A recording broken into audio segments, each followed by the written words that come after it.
Guys, माहौल जबरदस्त शानदार। आई होप जिंदगी मस्त चल रही है आपकी एंड सर पढ़ाई आपके एंड पे मस्त तरीके से चल रही है।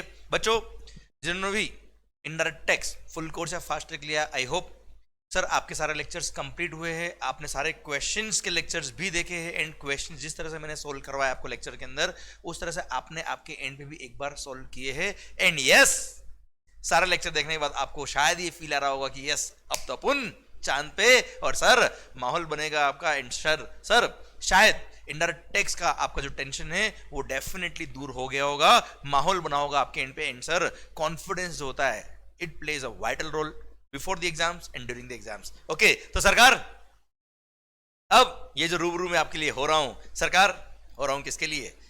एक पेंडिंग टॉपिक, नाम क्या है? Foreign trade policy. Sir last topic for indirect tax. सरकार ये जो लेक्चर है ये आपको सारे टॉपिक्स जो आपने इनडायरेक्ट टैक्स में पढ़े हैं या अगर आपकी कुछ लेक्चर्स बाकी है तो सारे टॉपिक देखने के बाद में लास्ट में आपको ये लेक्चर देखना है फॉरेन ट्रेड पॉलिसी का। पहले अपना पूरा जीएसटी का पोर्शन, कस्टम का पोर्शन, सारे अपने मेन बुक के क्वेश्चंस, क्वेश्चनर के क्वेश्चन जो भी अपने लेक्चर में सोल्व किए वो सारे आपको आपके एंड पे करने हैं। And the last topic will be foreign trade policy. और आगे आपके सामने क्या? Foreign trade policy. क्या लिखा भाई? बढ़ेगा इंडिया तभी तो बढ़ेगा इंडिया। एंड सरकार मैंने आज एक एक्सपेरिमेंट के लिए आपके लिए एक नया टी शर्ट सर अपने लिए बनाया है। And sir I hope you like it. सरकार माहौल के साथ शुरू करते हैं हम। सर फॉरेन ट्रेड पॉलिसी, सबसे पहली बात सर फॉरेन ट्रेड पॉलिसी देखिए sir, foreign trade policy 2023 sir government ने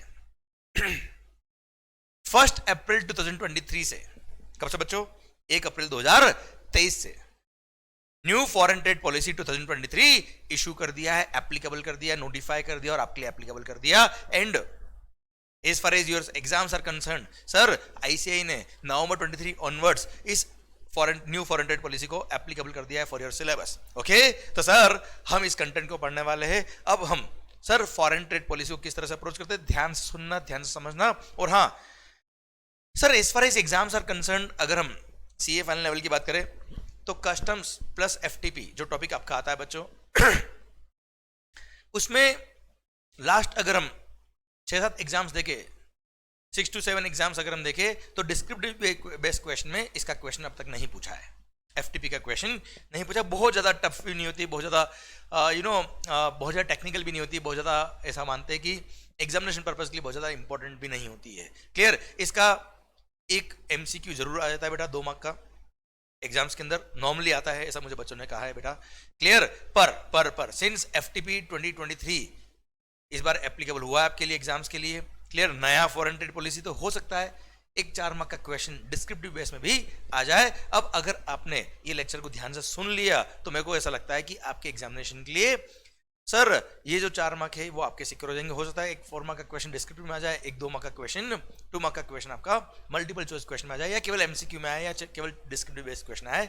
पर सर अगर आपने इसको ध्यान से सुना है तो शायद आपके एंड पर एफटीपी भी समझ में आएगा माहौल के साथ। I am sure for that. Okay, foreign trade policy बहुत सारे बच्चे एग्जाम्स के लिए नहीं पढ़ते हैं, पर सर आई रिकमेंड यू कि एटलीस्ट जो मैं पढ़ा रहा हूँ वो आपको पढ़ना चाहिए, अच्छे से सुनना चाहिए, सो दैट आपके सर हमने जब 100 मार्क्स की बात करें तो 96 मार्क्स, अगर मैं मान मोटा मोटी मार्क 100 में से 96 to 98 मार्क्स हमने ऑलरेडी बहुत सुंदरता से, शानदार तरीके से माहौल के साथ एक एक टॉपिक को प्रैक्टिकली, कॉन्सेप्चुअली और full face to face base में माहौल के साथ पढ़ा हुआ है। तो सर एक छोटे से टॉपिक को हम क्यों सर छोड़े? इसलिए हर एक पॉइंट आप ध्यान से सुनिएगा, माहौल बनेगा। एंड सर जितना मैं आपको कंटेंट समझा रहा हूं उतना अगर आपने समझ लिया तो आपका मोटा मोटी ये जो एफटीपी है वो भी आपके लिए एग्जामिनेशन पर्पस के लिए सिक्योर हो जाएगा। आओ बच्चों शुरू करते हैं माहौल के साथ, लेके प्रभु का नाम, फॉरेन ट्रेड पॉलिसी का काम। ओके सर 1991 में अगर आपको याद हो तो प्राइवेटाइजेशन,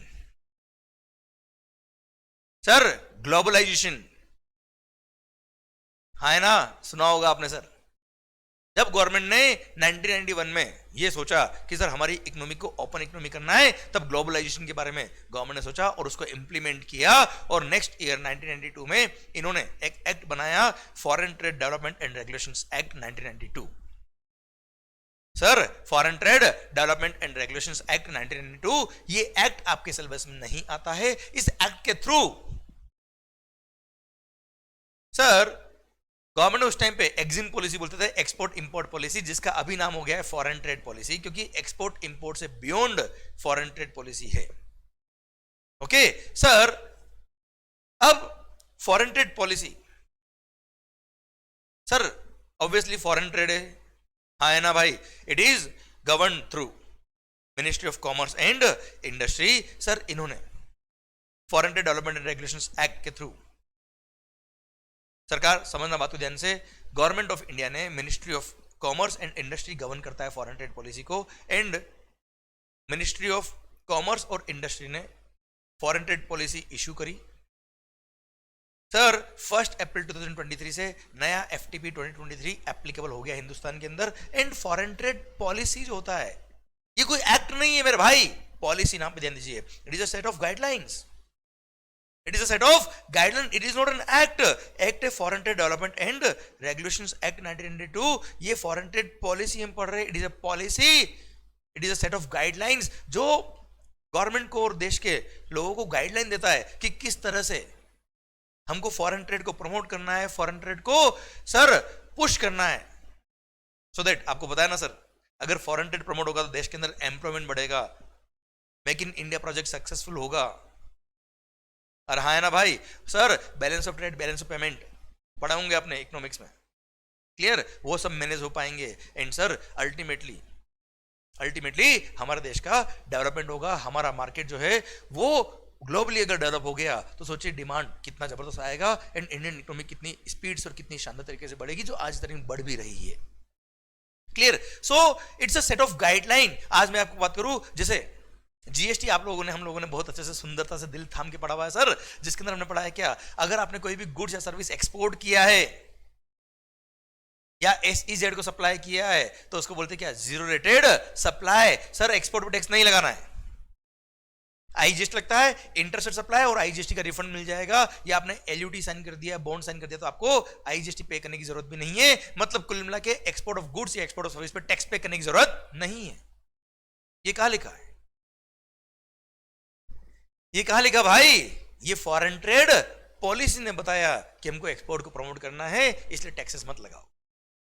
आप देखिएगा कस्टम्स, इंपोर्ट ऑफ गुड्स पे कस्टम लगता है, पर एक्सपोर्ट ऑफ गुड्स पर बहुत सेलेक्टेड गुड्स है जिन पे कस्टम लगता है, जिनको गवर्नमेंट को प्रमोट नहीं करना है। क्यों, हमारा फॉरेन ट्रेड पॉलिसी बोलता है सर एक्सपोर्ट्स को प्रमोट करो, sir you have to export the goods और सर्विसेज, नॉट द टैक्सेस। आज देखिए indirect tax world wide indirect tax is a destination based tax, it's a consumption based tax. Sir US में कोई goods बन रहा है और इंडिया में अगर वो कंज्यूम हो रहा है, इंडिया में अगर इंपोर्ट हो रहा है तो इंडिया में कस्टम लग रहा है बेटा, उसमें इंडिया के टैक्स उस पर लग रहे हैं, यूएस क्या करेगा, उस पर टैक्स नहीं लगाएगा।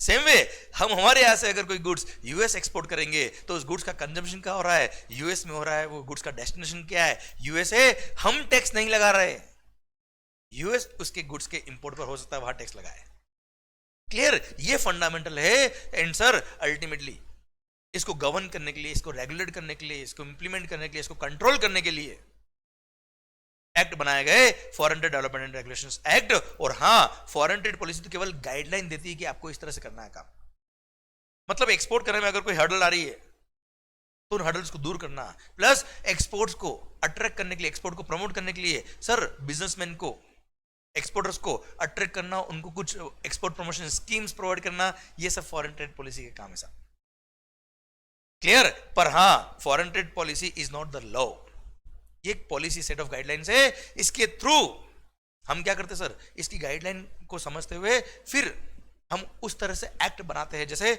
आप देखेंगे customs act, GST, excise, state laws, ये सब फॉरेन ट्रेड पॉलिसी को इंप्लीमेंट करने के लिए ये अपने नोटिफिकेशंस इश्यू करते हैं, अपने सर लॉज उस तरह से बनाते हैं। फॉर एग्जांपल सर आपको भी जस्ट मैंने आपको एग्जांपल दिया जीएसटी के अंदर, सर आपने कोई भी गुड्स को एक्सपोर्ट किया तो उसको जरूरी सप्लाई बोला बेटा, आपने इनफैक्ट ईओयू, है ना बेटा, आपने पढ़ा होगा डिम्ड एक्सपोर्ट, चैप्टर में 14 हमने पढ़ा था सर, रिफंड के चैप्टर में डिम्ड एक्सपोर्ट सेक्शन में 147, उसके अंदर लिखा है क्या, अगर आपने किसी 100% ईओयू वगैरह को गुड सप्लाई किया है, एडवांस ऑथराइजेशन होल्डर को सप्लाई किया है, sir EPC export promotion capital goods scheme holder को अगर कोई कैपिटल गुड्स सप्लाई किया उसको डीम्ड एक्सपोर्ट बोलते हैं। क्यों? क्योंकि अल्टीमेटली वो लोग क्या करने वाले हैं? एक्सपोर्ट करने वाले। ये सब हमारी पॉलिसीज है। ये फॉरेन ट्रेड पॉलिसी की वजह से हमने उस तरह से एक्ट बनाया है। Sir foreign trade policy can never override the act. Foreign trade policy ने केवल बताया, डायरेक्शन दी, उसके अकॉर्डिंग एक्ट ने नोटिफिकेशन बनाया, रूल्स बनाए, एक्ट बनाए, सेक्शंस बनाए। क्लियर? अगर कभी भी फॉरेन ट्रेड पॉलिसी कुछ अनाउंस करती है कि ऐसा करना है, पर जब तक उसका नोटिफिकेशन इश्यू नहीं होगा, मान लो कस्टम्स के अंदर किसी गुड्स को एग्जाम करना है एक्सपोर्ट पर, जब तक उसका नोटिफिकेशन, उसका प्रोविजन एक्ट के थ्रू नहीं आएगा, तब तक वो इंप्लीमेंट नहीं होगा। क्लियर? इसलिए foreign trade policy is the just giving guidelines, but उसको इंप्लीमेंट करने का काम एक्ट का होता है। इसलिए सर ध्यान देना बेटा, एक्ट का अथॉरिटी इज रिक्वायर्ड। तो कस्टम्स, जीएसटी, स्टेट लॉज मैंने क्यों बोला बेटा? क्योंकि सर एसजीएसटी एक्ट है ना। अच्छा सर अभी भी कुछ गुड्स जैसे दारू वगैरह बेटा पीते होंगे ना? नहीं नहीं सर, उस पर स्टेट एक्साइज लगता है, पेट्रोलियम वगैरह पे एक्साइज भी लगता है, वेट भी लगता है बेटा। समझ रहे मेरी बात बेटा? क्लियर? तो इन सब पर भी, इसलिए मैंने यहां लिखा एक्साइज लॉज, स्टेट लॉज, इनमें भी सर प्रोविजंस या नोटिफिकेशन इस तरह के इश्यू होते हैं जो फॉरेन ट्रेड को प्रमोट कर पाए, फॉरेन ट्रेड को इंप्लीमेंट कर पाए। क्लियर? समझे मेरी बात? डन। सरकार अब देखिए ध्यान से, फॉरेन ट्रेड पॉलिसी को कंट्रोल करने के लिए, रेगुलेट करने के लिए, गवर्न करने के लिए जो सबसे बड़ी अथॉरिटी है, जो हाईएस्ट अथॉरिटी, उसका नाम क्या है बेटा? DGFT, director general of foreign trade. Sir DGFT का हेड ऑफिस का है पता है आपको? दिल्ली। इसे कई सारे, पूरे इंडिया के अंदर कई सारे रीजनल ऑफिसेज है जिसको रीजनल अथॉरिटीज बोलते हैं। अब सर रीजनल अथॉरिटीज क्यों? हर एरिया के अंदर, जैसे राजस्थान में जयपुर में है सर, मुंबई में है सर, महाराष्ट्र में। क्लियर? ऐसे कई सारे एरियाज में, अलग अलग एरियाज में गवर्नमेंट ने रीजनल अथॉरिटीज अपॉइंट करी हुई है, सो दैट वहां के लोकल एरियाज में जो भी लोग एक्सपोर्ट कर रहे हैं, इंपोर्ट कर रहे हैं, उनको फॉरेन ट्रेड पॉलिसी को इंप्लीमेंट करने में जो भी डॉक्यूमेंटेशन पार्ट है, क्लियर, जो भी स्कीम्स में ऑथराइजेशन को चाहिए, वो सब रीजनल अथॉरिटी के थ्रू वहां से होता है साहब। अरे क्लियर? और रीजनल अथॉरिटी उनको गवर्न करती है, उनको मॉनिटर करती है, उनका एडमिनिस्ट्रेशन करती है। जैसे फॉर एग्जांपल आपको एडवांस ऑथराइजेशन स्कीम दिया या फॉरेन ट्रेड पॉलिसी का कोई बेनिफिट दिया, साथ में कुछ कंडीशन लगाई, तो कंडीशंस आपने फॉलो करी कि नहीं करी? ये कौन मैनेज करेगा? ये कौन कंट्रोल करेगा? ये कौन एडमिन करेगा? ये रीजनल अथॉरिटीज कंट्रोल करती है। ओके सर, अब डीजीएफटी ध्यान देना बेटा, अगर interpretation of foreign trade policy या उसके किसी भी प्रोविजन को लेके कोई अगर इश्यू आता है तो DGFT is the final authority, और उसने जो डिसीजन दिया that is final. Clear?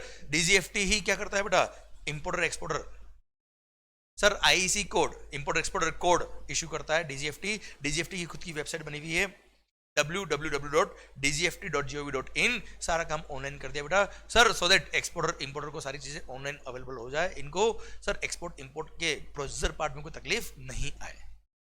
Clear? अब सर अब फॉरेन ट्रेड पॉलिसी जो होती है बेटा, no doubt ministry of commerce और इंडस्ट्री सर इसको गवर्न करता है, इसको मॉनिटर करता है, इसके अंडर आता है फॉरेन ट्रेड पॉलिसी। पर you know sir foreign trade development and regulation act 1992 बनाया है, पर साथ में सर कौन कौन से सपोर्टिंग एक्ट, सपोर्टिंग अथॉरिटीज इनको हेल्प करता है to implement the foreign trade policy? Sir सबसे पहला सीबीआईसी, जैसा मैंने बताया, जीएसटी, कस्टम्स, है ना बेटा? क्लियर? आज कस्टम्स एक्ट अगर फॉरेन ट्रेड पॉलिसी को सपोर्ट नहीं करे तो क्या फॉरेन ट्रेड प्रमोट हो पाएगा? नहीं। जैसे एक्सपोर्ट ऑफ गुड्स पे कस्टम नहीं लगता या एक्सपोर्ट ऑफ गुड्स पे ड्यूटी ड्रॉबैक मिलता है, है ना बेटा? सर वो सब चीजें कहां से आती है? सीबीआईसी। सर जीएसटी नहीं लगाना एक्सपोर्ट ऑफ गुड्स पर, एक्सपोर्ट ऑफ सर्विसेज पर जीएसटी नहीं लगेगा, आईजीएसटी अगर आपने पे किया तो उसका रिफंड मिलेगा, है ना भाई? Sir ITC, zero rate supply के केस में आईटीसी मिलता है, और आईटीसी अगर यूज नहीं आता, इनकेस अगर आपने एलयूटी बॉन्ड साइन किया, एलयूटी या बॉन्ड साइन करा और आपने फिर एक्सपोर्ट किया, उस पर टैक्स पे नहीं किया, फिर भी आपको आईटीसी मिलता है, और आईटीसी काम नहीं तो उसका रिफंड मिलता है, ये सब कहां से आता है? सर सीबीआईसी से। Clear? Sir then RBI, Reserve Bank of India, foreign currencies को रेगुलेट करना, मॉनिटर करना, कंट्रोल करना, ये सब किसके हाथ में है? सर आरबीआई के हाथ में है। एंड सर इंटरनेशनल ट्रांजैक्शन जितने भी होंगे एक्सपोर्ट इंपोर्ट के, वो सब फॉरेन करेंसी में होते हैं, इसलिए RBI also plays a vital role in the implementation of foreign trade policy. Then all the state GST departments, कैसे? सर एसजीएसटी एक्ट भी तो बना हुआ है बेटा। सेकंड थिंग सर आपको पता है जीएसटी इंप्लीमेंटेशन के टाइम पर ही गवर्नमेंट ने क्या किया था बेटा? असेसीज को डिवाइड किया था between CGST department and SGST department. तो जिसकी फाइल एसजीएसटी डिपार्टमेंट में है, उस फाइल के रेस्पेक्ट में वो स्टेट गवर्नमेंट डिपार्टमेंट जो है एसजीएसटी डिपार्टमेंट, वही तो रेगुलेट कर रहा है। अब उस स्टेट गवर्नमेंट में एसजीएसटी डिपार्टमेंट में मेरी फाइल है मान लो, मेरा जुरिस्डिक्शन एसजीसी डिपार्टमेंट में है बेटा, मेरी file this SSC is govern by SGC department. तो अब मैंने एक्सपोर्ट किया तो सर एसजीसी डिपार्टमेंट ही तो उस पर जीएसटी एग्जाम करेगा मेरा, मतलब सर जीरो डेट सप्लाई में मॉनिटरिंग तो वही करेगा सर। तो सारे एसजीसी डिपार्टमेंट, सीबीआईसी, आरबीआई, ये सब एडमिन करते हैं, ये सब हेल्प करते हैं in the implementation of foreign trade policy. Now what is the objective of foreign trade policy? Obviously to regulate the import and export, to regulate the import and export and to develop and promote the foreign trade। Sir foreign trade को develop करना, उसको promote करना, उसको sir बढ़ावा देना, clear. और import export में अगर कोई तकलीफ आ रही है तो उसको स्मूथ लाइन करना, ये सब पार्ट होता है फॉरेन ट्रेड पॉलिसी का। This is the primary objective of foreign trade policy, clear. अब content of foreign trade policy की अगर हम बात करें तो सर फॉरेन ट्रेड पॉलिसी अपने आप में एक सेट ऑफ गाइडलाइन, पूरा एक पॉलिसी इशू किया है गवर्नमेंट ने, प्लस साथ में एक और हैंडबुक ऑफ प्रोसीजर्स 2023 नाम का एक अलग बुक होता है बेटा। पूरा हैंडबुक ऑफ प्रोसीजर में सारे प्रोसीजर दिए जाते हैं regarding import and export of goods. Import के लिए क्या क्या प्रोसीजर फॉलो करना रहेगा हर गुड्स के लिए, मान लो कोई रेस्ट्रिक्शन दे रखा है, कोई वहाँ पे प्रोहिबिशन दे रखा है, सब कुछ वहाँ हैंडबुक ऑफ प्रोसीजर 2023 में दे रखा है।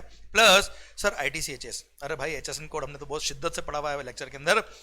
हार्मोनाइज्ड सिस्टम ऑफ नॉमेनक्लेचर, आपको पता है डब्ल्यूटीओ वर्ल्ड ट्रेड ऑर्गेनाइजेशन ने अपने मेंबर कंट्री के लिए इश्यू किया था, उसी के अकॉर्डिंग हमने आईटीसी मतलब इंडियन ट्रेड क्लासिफिकेशन, एचएस मतलब harmonised system, Indian trade classification harmonised system, उसके बेस पे हमने क्लासिफिकेशन किया हुआ है। दो शेड्यूल बना रखे हैं, आपको पता है बेटा, शेड्यूल 1 एंड शेड्यूल 2। शेड्यूल 1 में इंपोर्ट के रिगार्डिंग क्या पॉलिसी रहेगी एंड एक्सपोर्ट के रिगार्डिंग क्या पॉलिसी रहेगी, हर गुड्स वाइज दे रखा है इन्होंने बेटा, क्लियर।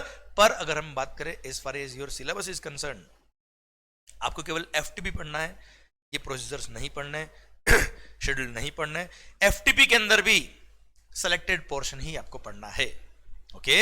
देखा जाए तो वैसे फॉरेन ट्रेड पॉलिसी बहुत बड़ा है, पर as far as your syllabus is concerned, since आपके एग्जामिनेशन के लिए बहुत छोटा पोर्शन ही आता है, इसलिए आईसीआई ने भी सेलेक्टेड पोर्शन ही आपके सिलेबस में रखा है सर, वो हम डिस्कस करने वाले हैं, ओके। अब सर मैं आपको फॉरेन ट्रेड पॉलिसी का एक मोटा मोटी आइडिया देता हूं कि किस तरह से फॉरेन ट्रेड पॉलिसी चलता है, उसके बाद हम बुक से देख लेंगे सर। अच्छा, मैंने क्या किया बेटा, फॉरेन ट्रेड पॉलिसी के अंदर जो मुझे लगता है रिलेवेंट पोर्शन ये होना चाहिए, जो बच्चों ने अगर पढ़ लिया ढंग से तो सरकार उनका जो एग्जामिनेशन पर्पस के लिए जो कंटेंट है सर, वो एग्जाम में क्या आ सकता है, मुझे जो मेरे लास्ट एक्सपीरियंस से मुझे पता है पिछले 13 सालों से, तो सर उसके अकॉर्डिंग मैंने कुछ कंटेंट आपके लिए सेलेक्ट किया है। और वो कंटेंट, सेलेक्टेड कंटेंट अगर आपने ढंग से पढ़ लिया, जिस तरह से मैं पढ़ाता हूँ बेटा, क्लियर, वो अगर पढ़ लिया तो मुझे ऐसा लगता है कि आपके एग्जामिनेशन पर्पस के लिए आपकी तैयारी हो जाएगी। क्योंकि सर इतने ज़्यादा वेटेज का एफटीपी नहीं होता है, पर हाँ कुछ तो वेटेज होता है ना सर।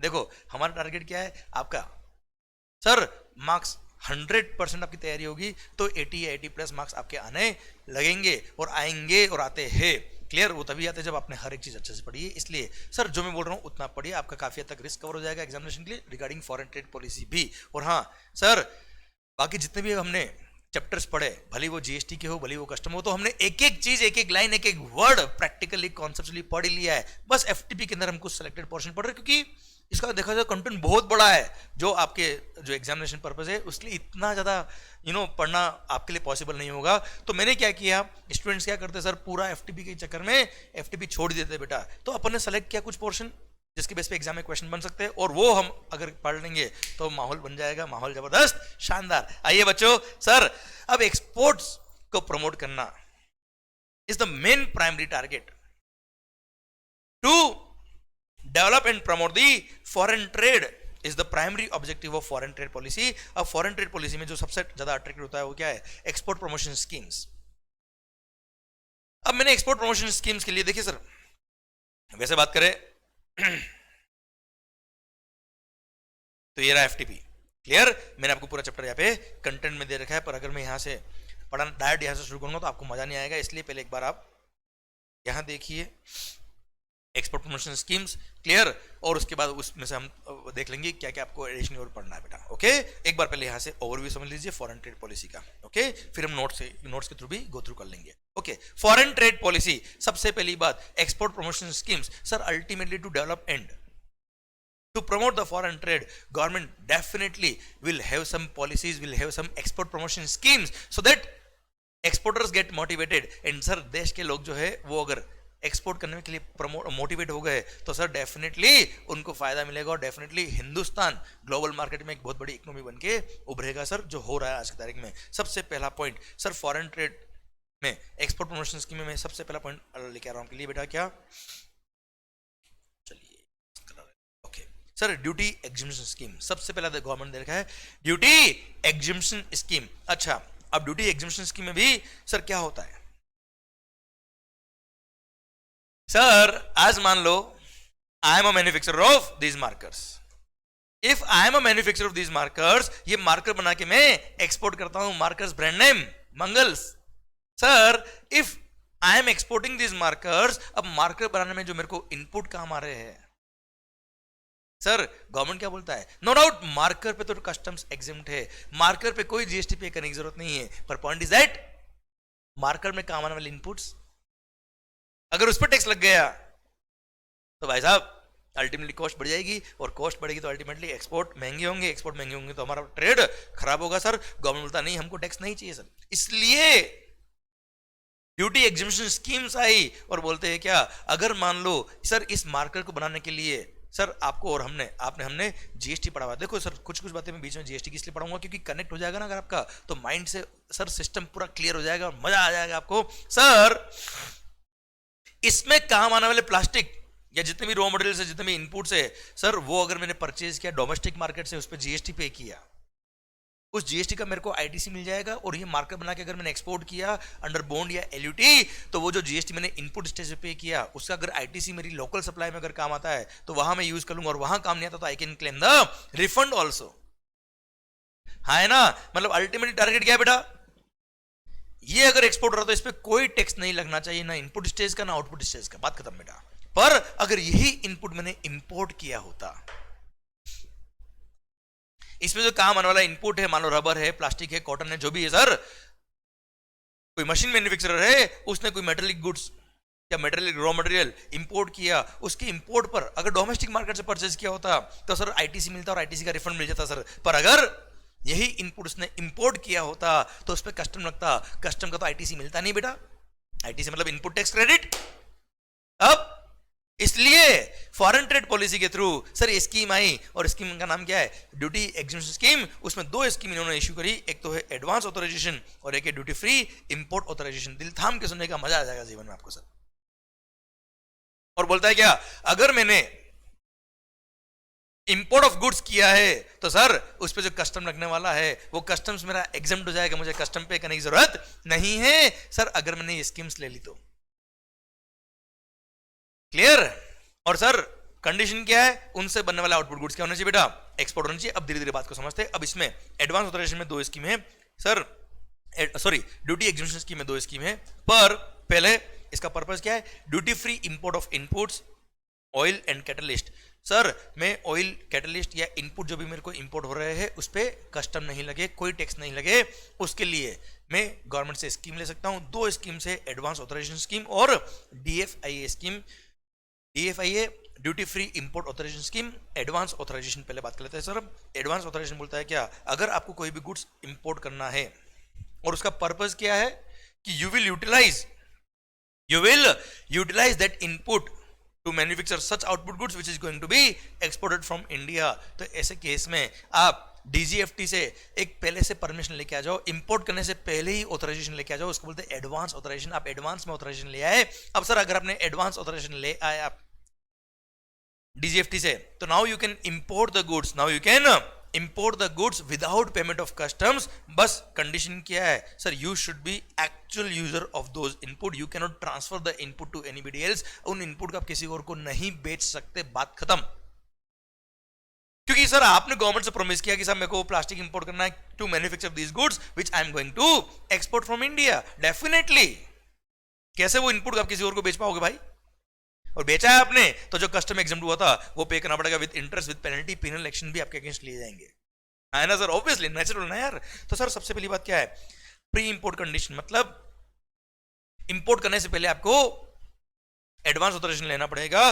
सर ये जो एडवांस ऑथराइजेशन आपने लिया है इसके थ्रू जो आपने इनपुट इंपोर्ट किए हैं एक्चुअल यूजर कंडीशन मतलब आपको ही यूज करने हैं, किसी और को आप नहीं बेच सकते। Second thing sir this advance authorisation scheme is non transferable. मान लो स्कीम मेरे को मिला, सर मेरा फ्रेंड बोलता है सर तेरी स्कीम तेरे को मिली भी तू ऑथराइज्ड है बेटा, तो सर मैं भी तेरे ऑथराइजेशन को यूज करके क्या इंपोर्ट कर सकता हूं क्या? क्या तू अपना ऑथराइजेशन मेरे को ट्रांसफर कर सकता है क्या? नो, कि गवर्नमेंट से परमिशन मैंने ली है यार।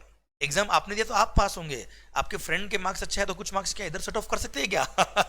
ना हो पाएगा। क्लियर? सेम वे ऑब्वियसली जिसको ऑथराइजेशन मिला है वही इसको यूज कर पाएगा। ये this is non transferable. Okay अब मैंने इनपुट इंपोर्ट किए उसको मेरे को यूज करना है, उन इनपुट को यूज करके मैं आउटपुट गुड्स बनाऊंगा और आउटपुट गुड्स बना के मैं क्या करूंगा? एक्सपोर्ट करूंगा। तो गवर्नमेंट ने कंडीशन और लगाई कि जब तुम एक्सपोर्ट करोगे भाई साहब the minimum value addition should be 15%। मतलब 1 करोड़ का अगर इंपोर्ट है, CIF वैल्यू ऑफ इंपोर्ट्स अगर 1 करोड़ की है तो minimum FOB value should be 1 crore 15 lakh, 1 crore 15 lakh. और हाँ बच्चों जो मैं यहां आपको अभी पढ़ा रहा हूं, जो ये ओवर भी दे रहा हूं, दिल से कह रहा हूं बेटा ध्यान से सुनना, क्योंकि अगर आपने इसको सुन डाला तो लाइफ जिंगल आ रहा है बेटा। मैं कह रहा हूं मोर देन 70-80% कंटेंट आपने अगर यहां ध्यान से सुन लिया तो यही कवर हो जाएगा। फिर बुक्स हम जरूर देख लेंगे पर आपको खुद को लगेगा कि सर वो स्टार्टिंग में जो कंटेंट हमने पढ़ाया था बस वो यहाँ फिट हो चुका है, उसके बेस पे मैं एग्जाम में क्वेश्चन दे कर पाऊंगा। हाँ डेफिनेटली हम FTP बुक से देखेंगे, क्वेश्चन भी मैंने बना रखे सर आपके लिए। ओके सर वो भी हम देख लेंगे, पर हाँ अभी इसको ध्यान से सुनना, मेरा पॉइंट ये है बेटा, ये अगर आपने सुन लिया तो इसके आपका क्या शानदार वाला बेस तैयार हो जाएगा बेटा। ओके सर अब आपने जो एक्सपोर्ट करना है वो मिनिमम 15% वैल्यू एडेड होना चाहिए बेटा। मतलब 1 करोड़ का अगर आपने इंपोर्ट किया तो minimum FOB value of export should be 1 crore 15 lakh. अच्छा इंपोर्ट की जो वैल्यू देखनी है वो CIF वैल्यू देखनी है, ये सब बुक में मिलेगा आपको बेटा। इंपोर्टेड वैल्यू CIF इंडिया में इंपोर्ट जो हुआ है उसकी वैल्यू 1 करोड़, तो FOB value export time FOB value देखनी that should be minimum 1 crore 15 lakh. Clear? अब आपको जब एडवांस ऑथराइजेशन मिला उसकी वैलिडिटी कितनी बेटा? 12 मंथ। मतलब जिस दिन आपको एडवांस ऑथराइजेशन इश्यू हो गया उसके 12 महीने में आपको इंपोर्ट कंप्लीट करना है। क्लियर? पर हां अगर आपको टाइम और लग रहा है तो ऐसे केस में फर्दर 12 मंथ का आप एक्सटेंशन और ले सकते हो अथॉरिटी से। क्लियर? उसमें आपको इंपोर्ट कंप्लीट करना पड़ेगा। पर जिस दिन आपने इंपोर्ट कर दिया है, जिस दिन आपने इंपोर्ट ऑफ गुड्स कर लिया, देखो जिस दिन ऑथराइजेशन मिला उसके 12 मंथ प्लस 12 मंथ में तो आपको इंपोर्ट करना है। इंपोर्ट जिस दिन कर दिया उसके 90 डेज के अंदर आपको एक्सपोर्ट करना होगा सर, वो भी 15% वैल्यूएशन के बाद। ओके सर ये है एक्सपोर्ट EOP मतलब एक्सपोर्ट ऑब्लिगेशन पीरियड। अच्छा मिल जाएगा बुक के अंदर फुल फॉर्म इसका, एक्सपोर्ट ऑब्लिगेशन पीरियड। मतलब आपको एक्सपोर्ट ऑब्लिगेशन पूरा करना पड़ेगा within how much days? 90 days from the date of import. Clear? आपको एक्सपोर्ट पूरा करना होगा। हाँ है ना बेटा? तो ये था क्या एडवांस ऑथराइजेशन। आई रिपीट अगर आपने DGFT से एडवांस ऑथराइजेशन स्कीम ली है तो you can import the inputs without payment of customs. जिस दिन ऑथराइजेशन मिल गया उसके 12 मंथ के अंदर इनपुट इंपोर्ट करना पड़ेगा प्लस 12 मंथ का टाइम डिपार्टमेंट और DGFT आपको और दे सकता है बच्चों। अच्छा ये हो गया आपका क्या वैलिडिटी पीरियड। अब जिस दिन आपने इंपोर्ट किया उसके 90 डेज के अंदर अंदर आपको उससे बनने वाला आउटपुट गुड्स एक्सपोर्ट करना पड़ेगा, इसमें कोई फर्दर एक्सटेंशन नहीं मिलता है। ओके 90 दिन में आपको एक्सपोर्ट पूरा करना पड़ेगा, वो भी जिस वैल्यू का आपने इंपोर्ट किया उसमें 15% वैल्यू एडिशन करके जो अमाउंट आएगा उतनी वैल्यू का आपको मिनिमम एक्सपोर्ट करना पड़ेगा। ठीक है? अब जो आपने इनपुट इंपोर्ट किए हैं वो आपको ही यूज करने, आप किसी और को ट्रांसफर नहीं कर सकते, किसी और को नहीं बेच सकते। सेकंड थिंग सर आपका जो लाइसेंस है एडवांस ऑथराइजेशन का ये आप किसी और को ट्रांसफर नहीं कर सकते। क्लियर? डन। अब सर एक और बड़ी सुंदर स्कीम दे रखी है duty free import authorisation scheme. Duty free import authorisation scheme बेटा। ओके अब मेरे मालिक समझने की कोशिश करना, मान लो मैं एक्सपोर्टर हूं, मैं जो गुड्स बना के एक्सपोर्ट करता हूं, सुनना बात को ध्यान से, उसमें मैं इंपोर्टेड इनपुट्स काम लेता ही नहीं। समझना बात को ध्यान। डोमेस्टिक गुड्स काम आता है भाई, डोमेस्टिक गुड्स काम आते हैं, उस पर तो सर वैसे भी GST एग्जिम्ट है, या फिर GST जो मैंने पे किया है उसका मैं क्या ले लूंगा? रिफंड ले लूंगा। हमने GST में पढ़ा हुआ बेटा, अगर उससे बनने वाले आउटपुट गुड्स क्या होने वाले? एक्सपोर्ट होने वाले। तो बेटा तो सर मैं क्या सोचूंगा, अगर सोचो यही इनपुट मैंने इंपोर्ट किए होते तो उसमें बेसिक कस्टम ड्यूटी पे किया होता, बेसिक कस्टम ड्यूटी का मेरे को पूरा पूरा क्या मिलने वाला था, एग्जिबिशन मिलने वाला था। तो मैं इंपोर्ट अगर करूंगा तो मेरे को आउट ऑफ इंडिया की गुड्स आएगी और वो भी सस्ते में आएगी, कस्टम्स एग्जम्प्ट आएगी, तो मैं डोमेस्टिक मार्केट से क्यों खरीदूं साहब? हाँ है ना? तो सर मेरे को तो कस्टम का ऐसा कोई बेनिफिट नहीं मिला, अगर एडवांस ऑथराइजेशन लूंगा, इंपोर्ट करूंगा इनपुट्स को, ज्यादा फायदा है साहब। तो गवर्नमेंट तू चिंता मत कर, तुम्हारे की स्कीम और है, उसका नाम क्या है, duty free import authorisation scheme. वो बोलता है क्या, अगर आपने कोई गुड्स एक्सपोर्ट कर दिया, आपने डीएफआई स्कीम ली, अब समझना बात ध्यान से, आपने डीएफआई स्कीम ली और आपने क्या किया, एक्सपोर्ट कर लिया post, this is DFI scheme is post export basis. अब 2 मिनट समझना बेटा ध्यान से। तो सर जितना आपने एक्सपोर्ट किया उसके हिसाब से आपको डीएफआई स्कीम मिल जाएगी, और आप एक्सपोर्ट करने के बाद उस एक्सपोर्टेड गुड्स में जितना इनपुट काम आया होगा उतना इनपुट्स आप फ्यूचर में इंपोर्ट कर सकते हो, हमें तकलीफ नहीं है। और जो आप इंपोर्ट करोगे उस पर कस्टम्स एग्जम्प्ट हो जाएगा, बेसिक कस्टम ड्यूटी एग्जम्प्ट हो जाएगा सर। पर मेरा क्वेश्चन तो वही कभी आ गया वापस है, सर मेरे को तो इंपोर्ट करना ही नहीं है, मैं तो डोमेस्टिक मार्केट से खरीदता हूं साहब। अच्छा पहले गवर्नमेंट बोल दिया अगर आपको इंपोर्ट करना है तो यू कैन इंपोर्ट, जैसे मान लो मैंने 10 करोड़ के फॉरेन 10 करोड़ के आउटपुट गुड्स बना के एक्सपोर्ट किया, और उसमें मान लो इतनी क्वांटिटी 10,000 टन ऑफ इनपुट मान लो मेरे को यूज आया था उस आउटपुट गुड्स को बनाने में जो मैंने एक्सपोर्ट किया है। नाउ 10,000 टन तक जितना इनपुट जो मेरे उस एक्सपोर्टेड गुड्स में काम है उतना मैं इंपोर्ट कर सकता हूं विदाउट पेमेंट ऑफ कस्टम्स। पर मैं तो कहता हूं साहब मैं तो एक्सपोर्ट कर चुका, अब मैं इनपुट इंपोर्ट कर भी लूंगा तो सर मेरे वो काम नहीं आएंगे, मैं तो एक्सपोर्ट ऑब्लिगेशन पूरी कर चुका हूं साहब। हाँ है ना, भले इनपुट मैंने डोमेस्टिक मार्केट से यूज किए थे, इंपोर्टेड यूज किए थे, जो भी किए थे, मैं तो इंपोर्ट कर चुका। अब सर इसलिए डीएफआई स्कीम बोलती चिंता मत कर मंगल, तू सिंस तेरा एक्सपोर्ट पूरा कर चुका, अब तेरे को जो डीएफआई का हमने ऑथराइजेशन दिया दिस इज ट्रांसफरेबल। अगर किसी और को इनपुट्स इंपोर्ट करने हैं तो तू अपना डीएफआई का ऑथराइजेशन उसको ट्रांसफर कर सकता है, और वो पर्सन उस ऑथराइजेशन को यूज करके उतने क्वांटिटी इनपुट्स की इंपोर्ट कर सकता है without payment of basic custom duty. Clear sir? Second thing यहां पे वो लिखा है क्या, नो एक्चुअल यूजर कंडीशन। मैं तो कह रहा हूं चलिए मैंने वो 10,000 यूनिट्स इंपोर्ट कर ली, मैंने खुद नहीं, मैंने एक्सपोर्ट किया पहले, डीएफआई स्कीम ली बेटा, क्लियर, डीएफआई स्कीम ली, फिर मैंने एक्सपोर्ट किया, एक्सपोर्ट करने के बाद सर मैंने इनपुट्स इंपोर्ट कर लिए without payment of customs, now those inputs I can sell to anybody else. अच्छा ऐसा एडवांस ऑथराइजेशन में क्यों नहीं था बेटा? क्योंकि एडवांस ऑथराइजेशन क्या हो रहा था, आप इनपुट इंपोर्ट कर रहे थे पहले, उससे फिर आउटपुट गुड्स बनाओगे और फिर एक्सपोर्ट करोगे, इसलिए you can not sell the inputs to anybody else. Second thing you can not transfer this scheme to anybody else advance authorization में। यहां पे डीएफआई में क्या है, this is post export basis, आप पहले एक्सपोर्ट कर रहे हो तो गवर्नमेंट का तो कोटा पूरा हो गया ना भाई, गवर्नमेंट बोलता है हमको जो चाहिए था वो आपने पूरा कर दिया, अभी इनपुट आप किसी और को बेच दो हमें कोई तकलीफ नहीं है, ये डीएफआई स्कीम का बेनिफिट मैंने आपको दिया, आप यूज करो या किसी और को दो हमें कोई तकलीफ नहीं है, हमको जो कराना था आपसे एक्सपोर्ट वो तो आप ऑलरेडी कर चुके हो साहब।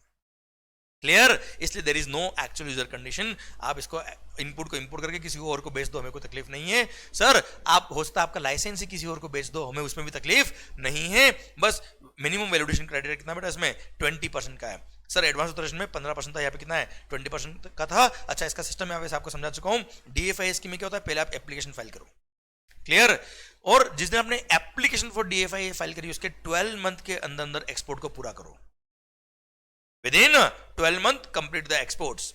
एक्सपोर्ट पूरा कर दिया उसके बाद में आपको डीएफआई इश्यू होगा, और ये डीएफआई का जो वैलिडिटी पीरियड होता है that is 12 month from the duty free import, 12 month for duty free import. मतलब सर जिस दिन आपने पहली बात तो आपने डीजीएफटी को अप्लाई करेंगे for duty free import authorization, बेटा डीएफआई के लिए आपने अप्लाई किया, क्लियर, एप्लीकेशन करने के 12 मंथ के अंदर आप एक्सपोर्ट कर लीजिए पूरा। एक्सपोर्ट जिस दिन आपने कर दिया सर उसके बेस पे आपको डीएफआई इश्यू हो जाएगा। अब डीएफआई जब इश्यू हो गया उस डीएफआई को यूज करके आप इनपुट्स इंपोर्ट कर सकते हो विदाउट कस्टम्स। अब भले ही आप इंपोर्ट करो या आप किसी और को ये ऑथराइजेशन ट्रांसफर कर दो वो इंपोर्ट करे, पर ये this import should be completed within 12 month from the issue of the DFIA, clear, और 12 महीने में आप इंपोर्ट कर दीजिए इनपुट्स को ड्यूटी फ्री कस्टम फ्री बेटा, बेसिक कस्टम ड्यूटी एग्जम्प्ट होगा बेटा, ठीक है। अच्छा एक बात और मैं यहां बता देता हूं, या लिखी नहीं पर लिख देता हूं, all customs duty exempted under advance authorisation scheme. और यहां पर DFI यहां लिख दू बेटा ऊपर, ड्यूटी फ्री इंपोर्ट, चलो यहां लिख देता हूं, only basic custom duty is exempted. मतलब अगर आपने एडवांस ऑथराइजेशन लिया है तो सर ऐसे केस में सारी कस्टम्स एग्जम्प्ट होती है, भले वो एंटी डंपिंग हो, एंटी सब्सिडी हो, 3(1) हो, 3(7) हो, 3(9) हो, बेसिक कस्टम ड्यूटी कुछ भी हो, सब कुछ एग्जम्प्ट होता है। पर इन case of DFI scheme only basic custom duty is exempted. बाकी ड्यूटीज अगर लगती है तो आपको पे करनी पड़ेगी, और बाकी ड्यूटीज पे करा है आपने, आप चाहे सर तो वो बेसिक कस्टम ड्यूटी एग्जाम करें, बाकी ड्यूटीज का आप क्रेडिट जैसे 3739 पे किया है उसका आप ITC लो, जो भी करना करिए, क्लियर। पर बाकी ड्यूटीज एग्जाम नहीं होगी बेटा, हाँ है ना भाई, डन। ये DFI और एडवांस ऑथराइजेशन, इसके थ्रू ये दो स्कीम मैंने आपको बताई। ये क्या है? ड्यूटी एग्जम्पशन स्कीम बेटा, these are duty exemption scheme. आइए सर अब हम पढ़ते हैं क्या, duty remission scheme. Sir duty remission scheme में क्या होता है? सर एक बार आप पे करते ड्यूटी, फिर उसका रिफंड मिलता है। ड्यूटी एग्जम्पशन स्कीम में ड्यूटी पे ही नहीं करना, ड्यूटी रेमिशन में पे करो, रिफंड लेके आओ, that is called duty drawback. याद करो section number 74 and section number 75 basic customs act का, clear. Sir duty drawback, duty drawback में क्या होता है बेटा?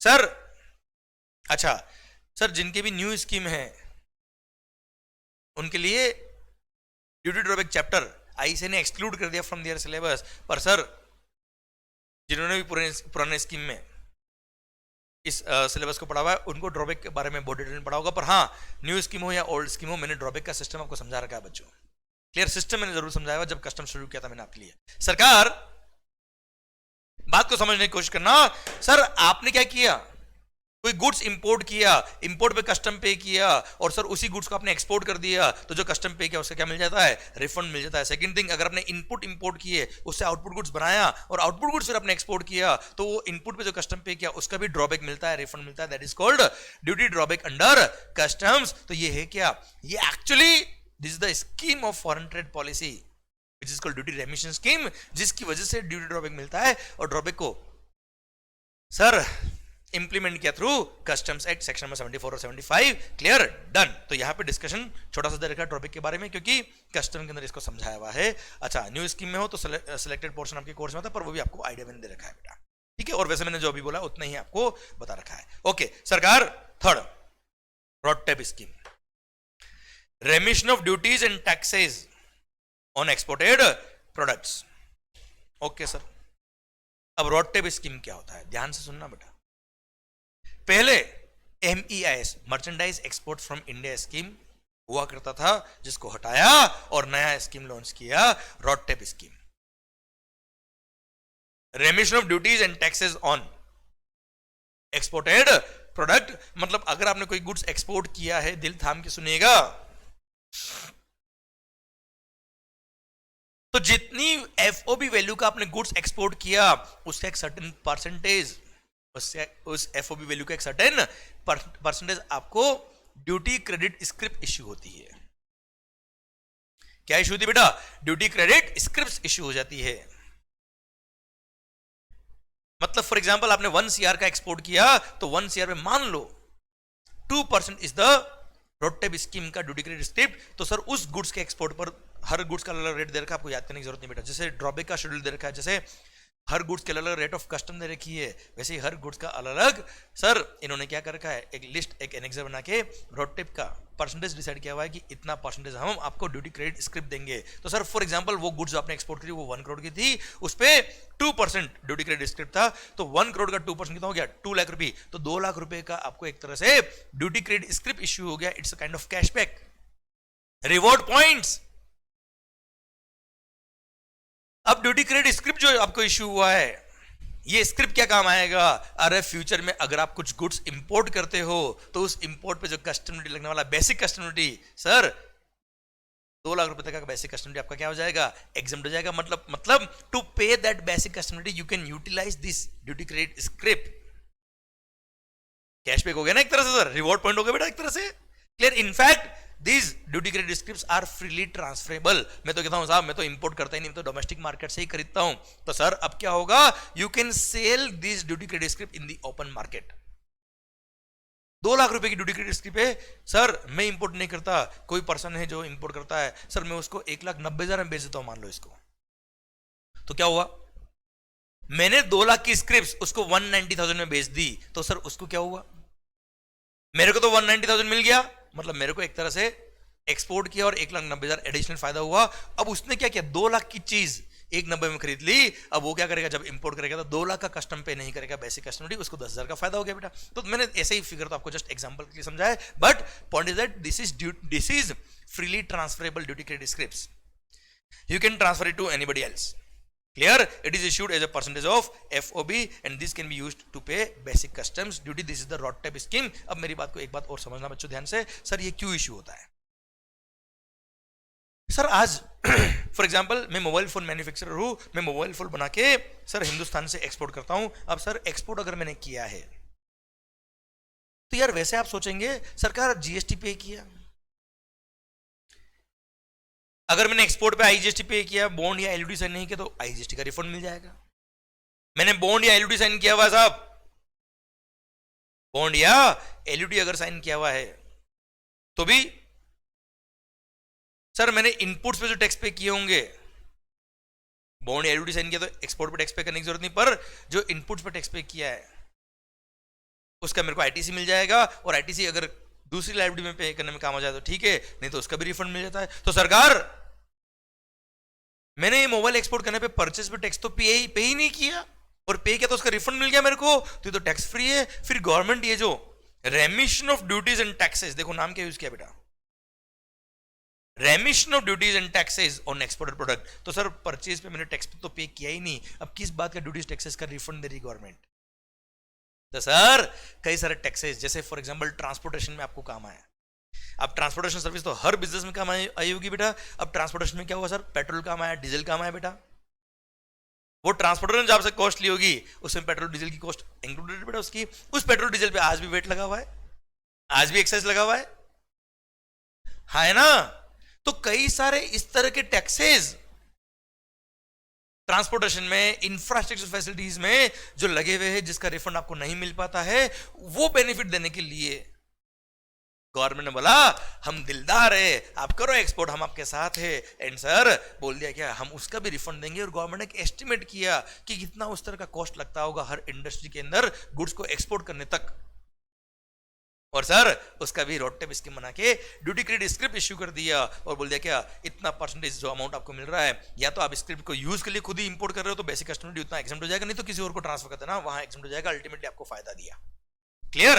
In fact sir garments and readymade garments and made up sector को अलग से स्कीम दी बेटा, रोशल स्कीम, ये आपके सिलेबस में नहीं आता है, पर जस्ट नॉलेज के लिए बता रहा हूं मैं आपको। RoSCTL, remission of state and central taxes levies, remission of state and central taxes and levies, sir this is scheme which is specifically for a sector, for garment and made up sector, and sir this is not in your syllabus, इसलिए just नाम बताया मैंने आपको कि हाँ garment sector के लिए भी स्कीम है, ताकि आपको ध्यान रहे, कल को आप गारमेंट इंडस्ट्री के लिए भी काम करते हो बेटा, you are a chartered accountant, you are a consultant, तो आप उनको गाइड कर पाए कि आपके लिए अलग से स्कीम है। और हाँ मोटा मोटी जिस तरह से रोडटेप स्कीम है ना सर, मोटा मोटी वैसी स्कीम रोशल स्कीम भी है, दोनों साथ में इशू हुई थी।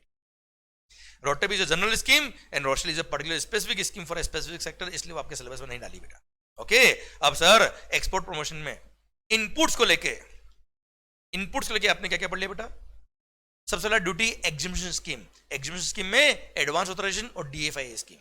एडवांस ऑथराइजेशन में आप क्या कर रहे हो, इंपोर्ट करने से पहले ही ऑथराइजेशन ले रहे हो, और विदाउट कस्टम्स आप इंपोर्ट कर रहे हो, सारी कस्टम एग्जम्प्ट हो गई, बस कंडीशन क्या है, मिनिमम 15% वैल्यू एडिशन करके आपको गुड्स को एक्सपोर्ट करना पड़ेगा, और जब आपको ये परमिशन मिल गई उसके 90 डेज के अंदर, आपने जब इंपोर्ट किया उसके 90 डेज के अंदर गुड्स एक्सपोर्ट करना पड़ेगा आपको।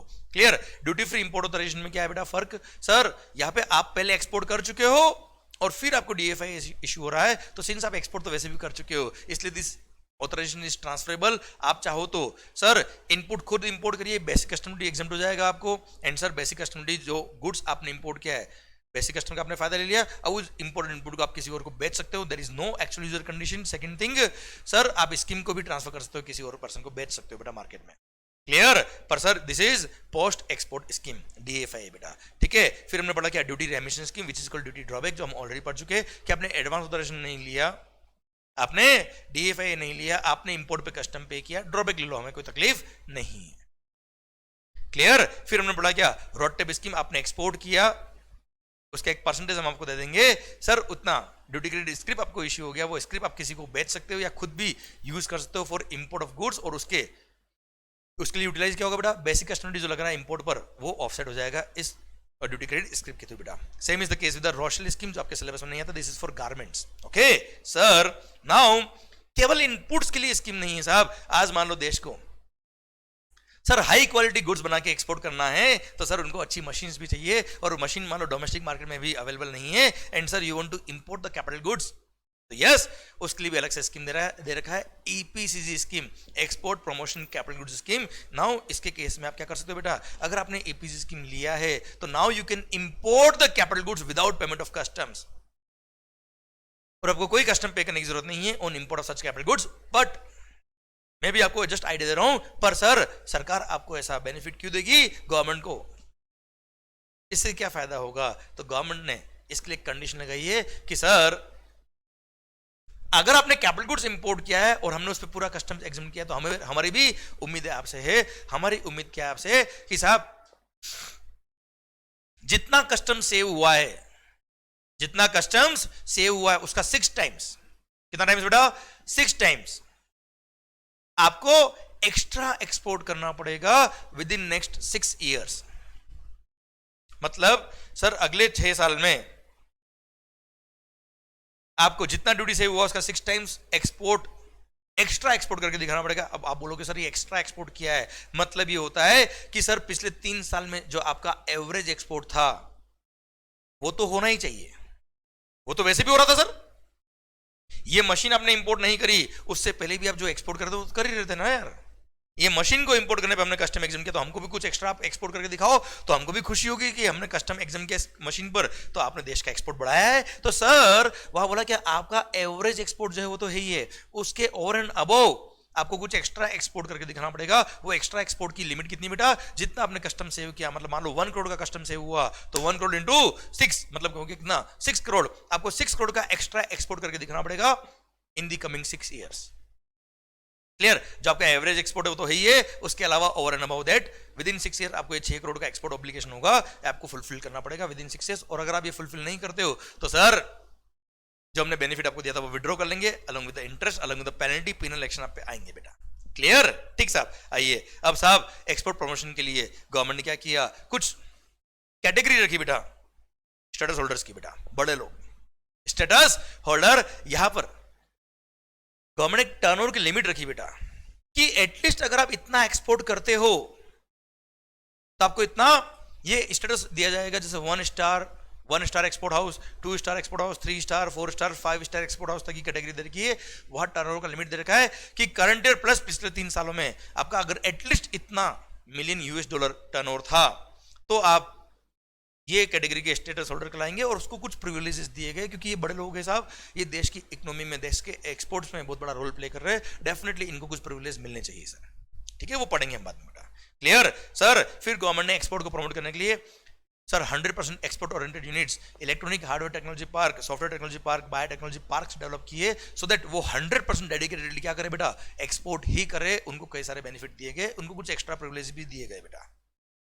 Clear? In fact this EOUs can import the, ये तो 100% EOU बेटा, आपको पता ही है सर, 100% एक्सपोर्ट ही करने वाले वादा किया इन्होंने, गवर्नमेंट से बॉन्ड साइन किया हुआ है सर। और ऐसे केस में ये कुछ भी इंपोर्ट करेंगे, भले वो इनपुट इंपोर्ट करे या कैपिटल गुड्स इंपोर्ट करे, they can import those goods without payment of any customs. In fact आपको पता है डोमेस्टिक मार्केट से अगर इन लोगों ने कुछ परचेज किया है तो उसको भी डिम्ड एक्सपोर्ट बोलते हैं सर। तो ऐसे केस में GST एक बार पे करना पड़ता है गवर्नमेंट को, याद करो डिम्ड एक्सपोर्ट। अगर मैंने EOU वगैरह को सप्लाई किया है तो उसको डिम्ड एक्सपोर्ट बोलते हैं। ऐसे केस में GST एक बार पे करना पड़ेगा, फिर GST या तो सप्लायर या रेसिपिएंट दोनों में से 1% जाके रिफंड लेके आ सकता है बेटा, है ना मालिक? क्लियर?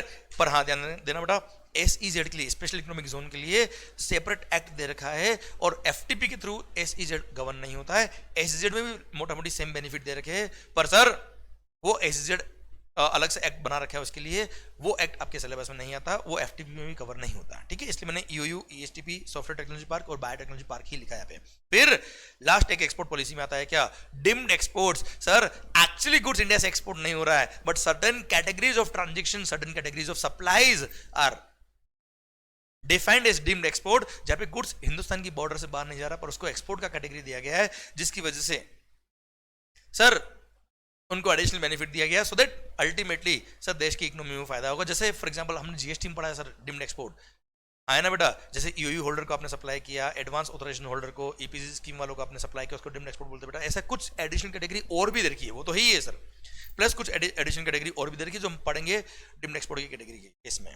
Clear, done. तो ये मोटा मोटी मैंने आपको आइडिया दिया कि एफटीपी के अंदर एक्सपोर्ट प्रमोशन पॉलिसीज में क्या क्या आता है बेटा। सबसे पहला हमने पढ़ा क्या सर, ड्यूटी एग्जीबिशन स्कीम और duty remission scheme. Duty exhibition में एडवांस ऑथराइजेशन डीएफआई है, क्लियर। ड्यूटी रेमिशन स्कीम में duty drawback, then RoDTEP scheme जिसमें ड्यूटी क्रेडिट स्क्रिप्ट मिल जाएगा, रोशल स्कीम उसमें भी ड्यूटी क्रेडिट स्क्रिप्ट मिलता है पर वो आपके सिलेबस में नहीं आता। फिर sir EPC scheme capital goods के लिए बेटा, देन स्टेटस होल्डर दे रखे बेटा, उसके बाद ईओयू वगैरह एंड डिम्ड एक्सपोर्ट्स। ये मोटा मोटी एक्सपोर्ट्स की कैटेगरीज को प्रमोट करने के लिए, एक्सपोर्ट्स को प्रमोट करने के लिए इस तरह की स्कीम्स, इस तरह के बेनिफिट कुछ गवर्नमेंट ने नोटिफाई किए हुए हैं जो फॉरेन ट्रेड पॉलिसी में कवर होते हैं, क्लियर।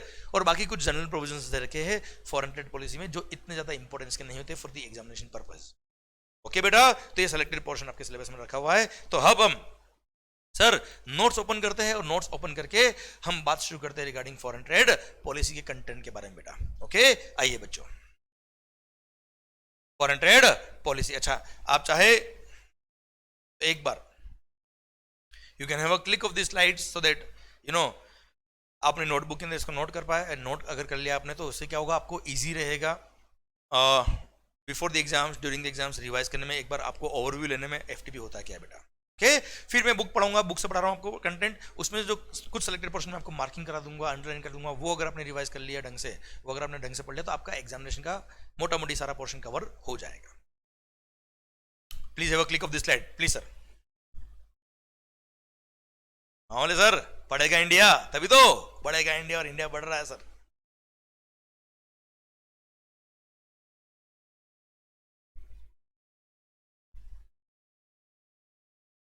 हो गया,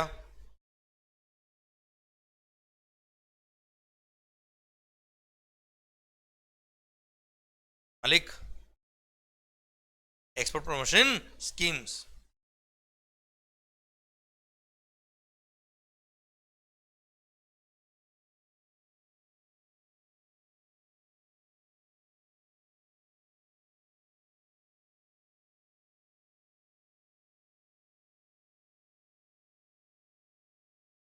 तो इससे थोड़ा सा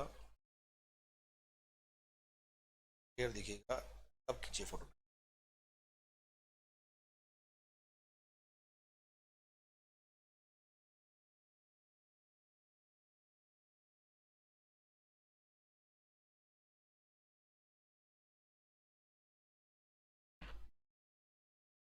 यस सर, अब please have a click of this slide बेटा।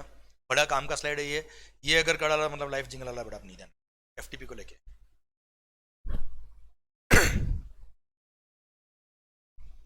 ओके मालिक sir, please have a click of this slide again.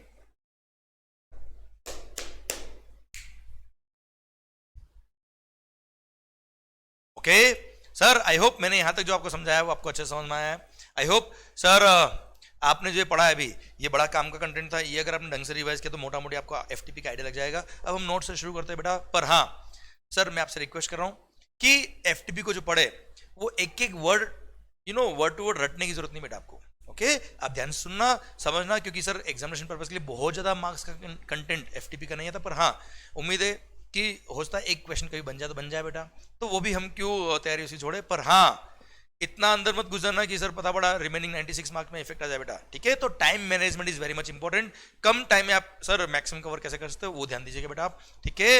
FTP का अगेन बोल रहा हूं मैं, एक एक वर्ड याद करने की जरूरत नहीं है, रटने की जरूरत नहीं है। ओके एक आइडिया ले लेना आप एफटीपी के बारे में इस लेक्चर के थ्रू बेटा, माहौल के साथ। ओके चलिए सरकार नोट्स में शुरू कर रहा हूं आपके लिए बेटा।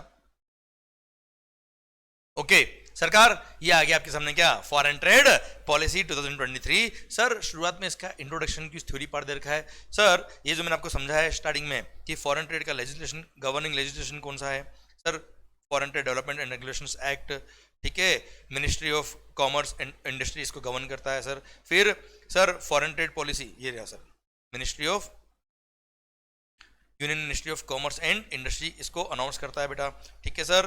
तो पहले इसको एग्जिम पॉलिसी बोलते थे, ठीक है सर, ये इंट्रोडक्शन दे रखा है, कोई खास बात नहीं है। आप देखिए सर ध्यान से, सेलिएंट फीचर्स ऑफ एफटीपी क्या है, एक रीड कर लेते सर, कोई विशेष बात नहीं है एग्जामिनेशन के लिए, पर फिर भी the following are some of the key attributes of FTP.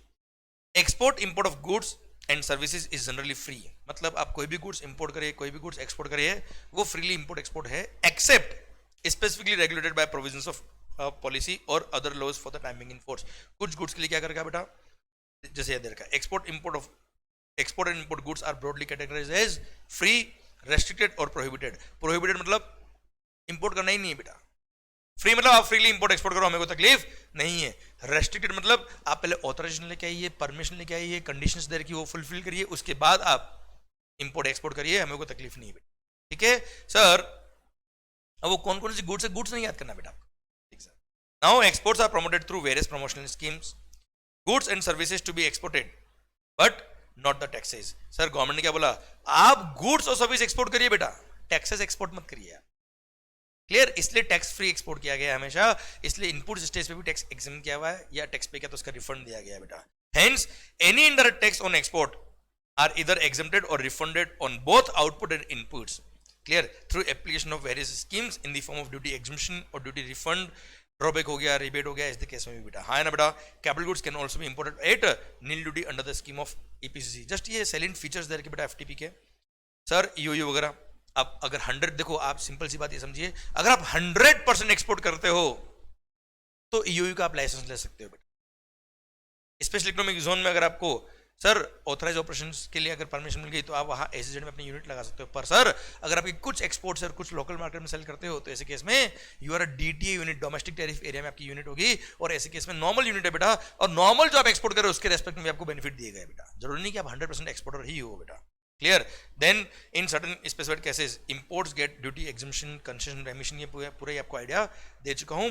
ये क्यों किया जाता है in such cases, to enable domestic suppliers to compete with international suppliers, the supplies of domestic suppliers are also treated as deemed export। आपको पता है sir import को ही exam नहीं किया सर, जैसे ड्यूटी एग्जामिनेशन स्कीम है, इसमें एडवांस ऑथराइजेशन, मान लो मैंने एडवांस ऑथराइजेशन ले रखा है, मैं अगर कोई गुड्स इंपोर्ट करता हूं तो इंपोर्ट पे कस्टम एग्जाम है, पर वही गुड्स अगर मैंने डोमेस्टिक मार्केट से परचेस करी तो उसको भी डीम्ड एक्सपोर्ट माना गया है बच्चों, हाँ है ना बेटा। So that domestic players, domestic suppliers get the equal playground, equal opportunities sir, as if they are get, as if the आप इंपोर्ट कर रहे हो तो फॉरेन सप्लायर को जो बेनिफिट मिल रहा है एक तरह से वही बेनिफिट मिलना चाहिए डोमेस्टिक सप्लायर को भी, इसलिए डिम्ड एक्सपोर्ट माना गया। ये सेलेंट फीचर्स दे रखे बेटा, clear. Foreign trade policy 2023, the present foreign trade policy which was announced on 1st April 2023 is an integrated policy for relating to import and export of goods and services and shall come into force with effect from 1st April 2023 and shall continue to be in operation unless otherwise specified or exempted। Sir ये foreign trade policy 2023 जो है यही continue रहेगी, जब अगर government चाहे तो बाद में चेंज कर दे, अमेंड कर दे, एडिशन कर दे, डिलीशन कर दे, वो अलग बात है सर, अभी ये एप्लीकेबल है। Now administration of the FTP मैं आपको ऑलरेडी बता चुका हूं बेटा, DGFT is the final authority under foreign trade policy which is attached office of the ministry of commerce and industry under government of India, clear. और DGFT के various parts of the country में sir offices है, जिसको regional offices बोलते हैं बेटा, regional authorities वहां बैठती है बेटा, एंड सर इसका हेडक्वार्टर का है दिल्ली में बेटा, ओके सर। जाना है आपको बेटा, बाद में जाएंगे, अभी हम पढ़ लेते हैं बेटा, okay sir. DGFT grants IEC मतलब importer exporter code number to the importers and exporters. Import and export without IEC number is not permitted unless specifically exempted. Sir किसी भी गुड्स का अगर आपको इंपोर्ट करना है, एक्सपोर्ट करना है, तो उसके लिए आपको आईईसी नंबर चाहिए, उसके बिना आप एक्सपोर्ट इंपोर्ट नहीं कर पाएंगे। पर कुछ गुड्स के लिए, सर्विसेज के लिए अगर एग्जाम किया तो बात अलग है बेटा। Uh sir now decision of DGFT is final, मैंने बताया ना आपको, the final authority under FTP is DGFT. The decision of the DGFT is final and binding in respect of interpretation of the policy और provisions in the handbook of procedures, appendices, आयात निर्यात forms, आयात मतलब sir import निर्यात मतलब export, आयात निर्यात forms और classification of any item for import export in the ITCHS बेटा।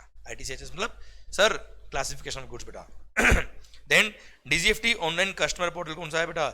dgft.gov.in provides information relating to import exports including acts, rules, policies, procedure सब वहां मिल जाएंगे बेटा आपको।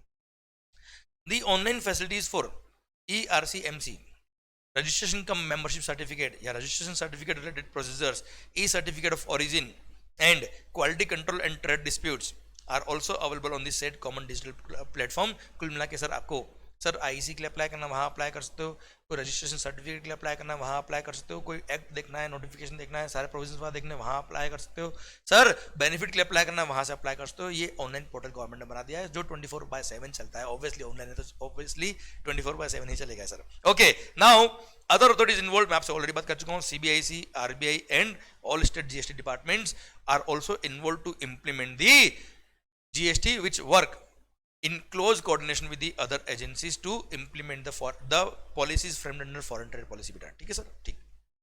नाउ ये मैं जो आपसे बड़ी इंपॉर्टेंट बात करी थी मैंने आपसे, foreign trade policy viz tax laws. देखो फॉरेन ट्रेड पॉलिसी अपने आप में कोई एक्ट नहीं है, कोई कानून नहीं है।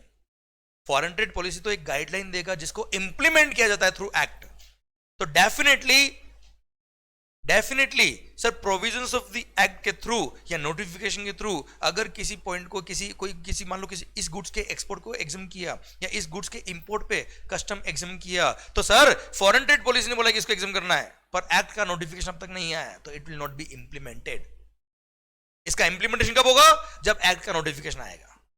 समझे मेरी बात? तो sir foreign trade policy is closely knit with the customs, GST laws and excise or state laws in India. However, the policy provisions per se do not override the tax laws.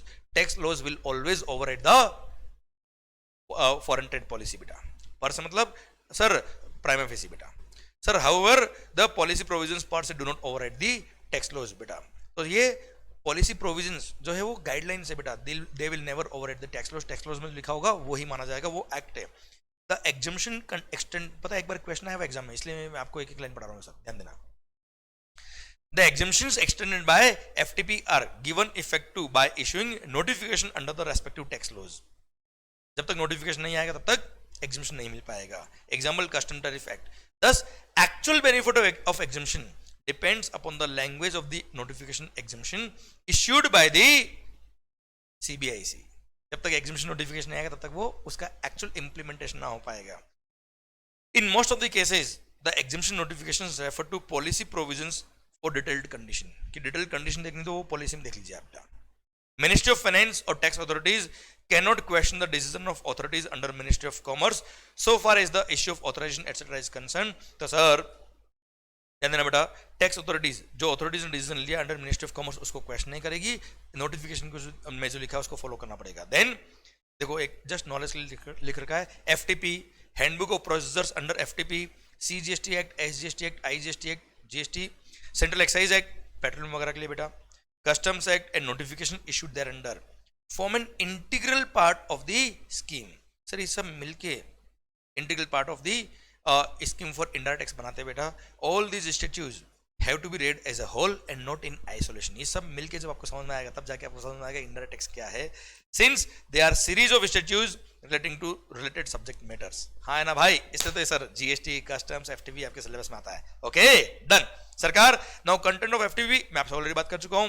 FTP 2023 it is giving the basic policy. Handbook of procedures 2023 covering procedural aspect of the policy and classification of export and import items. Sir हमने पढ़ा हुआ है Indian trade classification code based on harmonised system of nomenclature coding, ITCHS इसको बोलते हैं, जिसके अंदर schedule 1 import policy define करता है, शेड्यूल 2 हर गुड्स के लिए एक्सपोर्ट की पॉलिसी क्या होगा वो डिफाइन करेगा बच्चों। क्लियर? ठीक, कोई खास बात नहीं सर, पर हाँ सर एक रीड कर लो तो आपको लगेगा हमने हर एक चीज कवर कर रखी है, आपको समझ में आएगा, आपका कॉन्फिडेंस बढ़ेगा। Scope of FTP, sir FTP का स्कोप क्या बेटा? Legal framework and trade facilitation, general provision regarding import export, developing district as export hubs. Sir heading दे रखी sir, duty exemption, remission scheme, EPC scheme, EOU वगैरह के लिए बोल रखा है, deemed export, quality complaint and trade disputes, promoting cross border trade in digital economy, SCOMET special chemicals, organism, material, equipment and technologies के लिए स्पेशल प्रोविजन दे रखे। Then definition, ये स्कोप ऑफ FTP दे रखा है, इसमें सेलेक्टेड पोर्शन हम पढ़ने वाले हैं। क्लियर? देखो क्या लिखा है, provision relating to SEZ are content in separate act and are not the part of foreign trade policy, however provisions of SEZ are closely related to foreign trade policy only बेटा। जो SEZ में provisions है वो closely related to FTP बेटा, similar ये दे रखा है। Handbook of procedure has 11 corresponding chapters which mainly deal with the procedural aspect of foreign trade policies. आपको पढ़ने की जरूरत नहीं, जस्ट नॉलेज दे रखा है। ठीक है सर, आप चाहे तो इसका रिवीजन नहीं करेंगे चल जाएगा सर। ठीक है सर, इसका रिवीजन नहीं करेंगे चल जाएगा सर, हाँ है ना? ये आप जरूर देखिएगा बेटा, हाँ है ना सर? ऊपर वाले जो प्रोविजन मैंने आपको बताया ये नहीं भी देखेंगे चल जाएगा बेटा आपके लिए। एग्जामिनेशन के टाइम बता रहा हूं मैं आपको रिवीजन के लिए बेटा, क्लियर? पर एक बार रीड जरूर कर लो आप सर, तो आपको कॉन्फिडेंस रहेगा। Now trade facilitation and ease of doing business. Sir, national committee on trade facilitation has been constituted. एक कमिटी बनाई गवर्नमेंट ने, national committee on trade facilitation, to facilitate coordination and implementation of provisions of World Trade Organization's Trade Facilitation Agreement। World trade organisation का जो trade facilitation agreement है उसके implementation के लिए एक कमेटी बनाई, national committee on trade facilitation. National trade facilitation action plans aims to achieve, ultimately इसका काम क्या है बेटा? Improvement in ease of doing business through reduction in transaction cost and time. Transaction cost कम हो, टाइम कम लगे ट्रांजेक्शन में बेटा। Then reduction in cargo release time बेटा, एक्सपोर्ट इंपोर्ट में कार्गो रिलीज में टाइम कम लगे, सो दैट ट्रेड फास्ट हो, टर्न ओवर फास्ट घूमे बेटा। अब paperless regulatory environment, digital economy को प्रमोट करो, डिजिटल वर्किंग को प्रमोट करना है। Transparent and predictable legal regime बेटा। Then improved investment climate through better infrastructure बेटा। ठीक है, ये trade facilitation and ease of doing business के बारे में मैंने एक छोटा सा नोट आपको दिया है बेटा। ठीक है, ये वो सिलेक्टेड पोर्शन मैंने आपके लिए रखा है जो आपके लिए रिलेवेंट हो सकता है। पर हाँ, अगेन एग्जामिनेशन के लिए मेरे को नहीं लगता कि इस तरह के कोई क्वेश्चन बनेंगे, पर हाँ एक बार आप रीड करोगे तो आपको कॉन्फिडेंस रहेगा। Then developing district as export hub. Sir क्या हुआ बेटा, आज फॉर एग्जांपल किसी एरिया के अंदर कोई गुड्स का एक अच्छा मार्केट जमा हुआ है बेटा। जैसे कोई इंडस्ट्री, जो कोई एरिया है हमारे जैसे उदयपुर के अंदर, हैंडीक्राफ्ट के गुड्स बहुत एक्सपोर्ट होते हैं बेटा, यहाँ से बहुत सेल होता है। तो गवर्नमेंट ने क्या किया बेटा, उस एरिया के अंदर इस सेक्टर को इतना प्रमोट करो कि सर यहाँ के लोगों को इंफ्रास्ट्रक्चर बेनिफिट मिलने लग जाए, टेक्निकल बेनिफिट मिलने लग जाए, टेक्नोलॉजिकल एडवांसमेंट मिलने लग जाए, और हैंडीक्राफ्ट गुड्स अगर इस एरिया की स्पेशलिटी है तो प्रमोट करो ना इसको यार, सो दैट यहां से मैक्सिमम एक्सपोर्ट हम हैंडीक्राफ्ट गुड्स से कर पाए।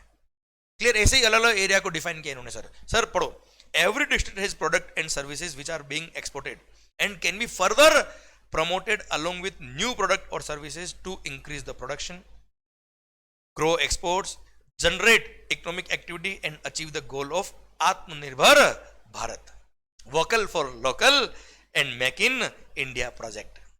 Product or services like GI products, agricultural clusters, जैसे फॉर एग्जाम्पल जोग्राफिकल एरियाज के हिसाब से यहाँ पे कोई पर्टिकुलर प्रोडक्ट है जो बहुत उगता है बेटा, प्रोडक्शन होता है बेटा, किसी एरिया में कोई और प्रोडक्शन अच्छा होता है बेटा, तो उन सबका जिस एरिया की जो विशेषता है उसको यूज करके सर एक्सपोर्ट प्रमोट किया जाए। Toy clusters etcetera with export potential in each district have to be identified to provide support for export promotion. Government क्या करेगा, उन डिस्ट्रिक्ट को आइडेंटिफाई करेगा जहां से कोई पर्टिकुलर प्रोडक्ट का बहुत ज्यादा पोटेंशियल है, सो दैट उसको हेल्प करके सपोर्ट करके एक्सपोर्ट को प्रमोट कर पाए बेटा। ठीक है sir. Now general provisions applicable to import and export of goods बेटा। ठीक है सर। अब इसके अंदर मैंने कुछ पोर्शन जो है आपके लिए सेलेक्ट किया है बेटा, वो आप ध्यान सुनना।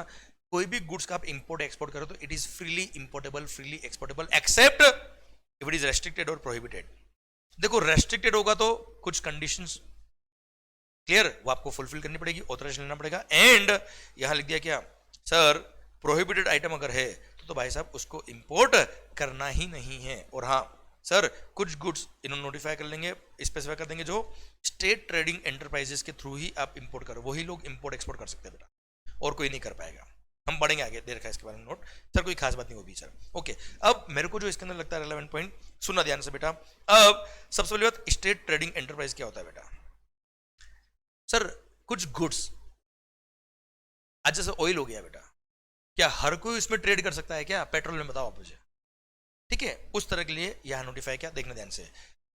आईटीसी एचएस मतलब इंडियन ट्रेड क्लासिफिकेशन, एचएस मतलब हार्मोनाइज्ड सिस्टम बेटा, हाँ ना भाई, वही schedule 1-2 specifies against certain goods that they can be imported और exported only through state trading enterprises notified by DGFT. DGFT notify करेगा, वो ही state trading enterprise import export कर पाएगी। State trading enterprises are governmental or non-governmental enterprises including marketing boards which deal with the goods for export or import beta.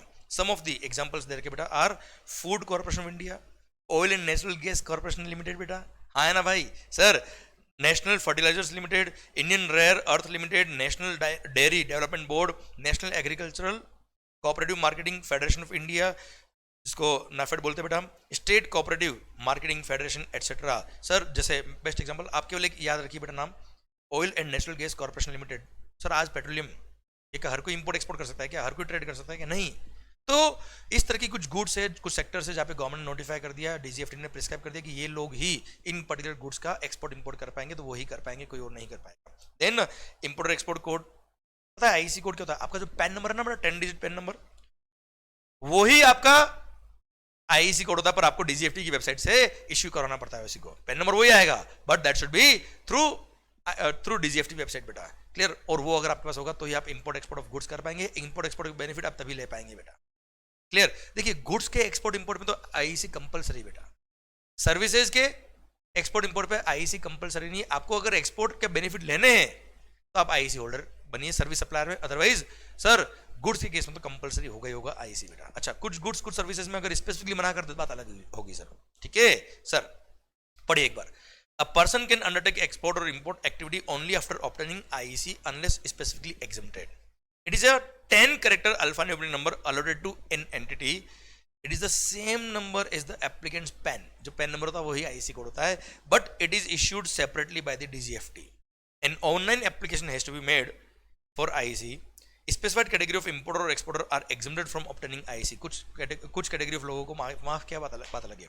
And the IEC details have to be electronically updated every year. आपको हर साल update करना पड़ेगा आपकी information, even if there is no change. Failing which it will be deactivated till its updation. Sir हर साल आपको IEC information update करनी पड़ेगी अपनी, क्लियर पोर्टल पे अपडेशन देना पड़ेगा. कुछ चेंज नहीं तो भी बेटा, नहीं तो आपका IEC क्या हो जाएगा? डीएक्टिवेट हो जाएगा बेटा. जब तक आप अपडेशन नहीं करते तब तक बेटा. ठीक है, वापस से रीएक्टिवेट हो जाएगा अगर आपने अपडेशन किया है तो. ओके मालिक, ठीक. सर नाउ एक्सपोर्ट इंपोर्ट के लिए मैंडेटरी डॉक्यूमेंट के, जैसे आपने कस्टम पढ़ा आपको आइडिया है बेटा.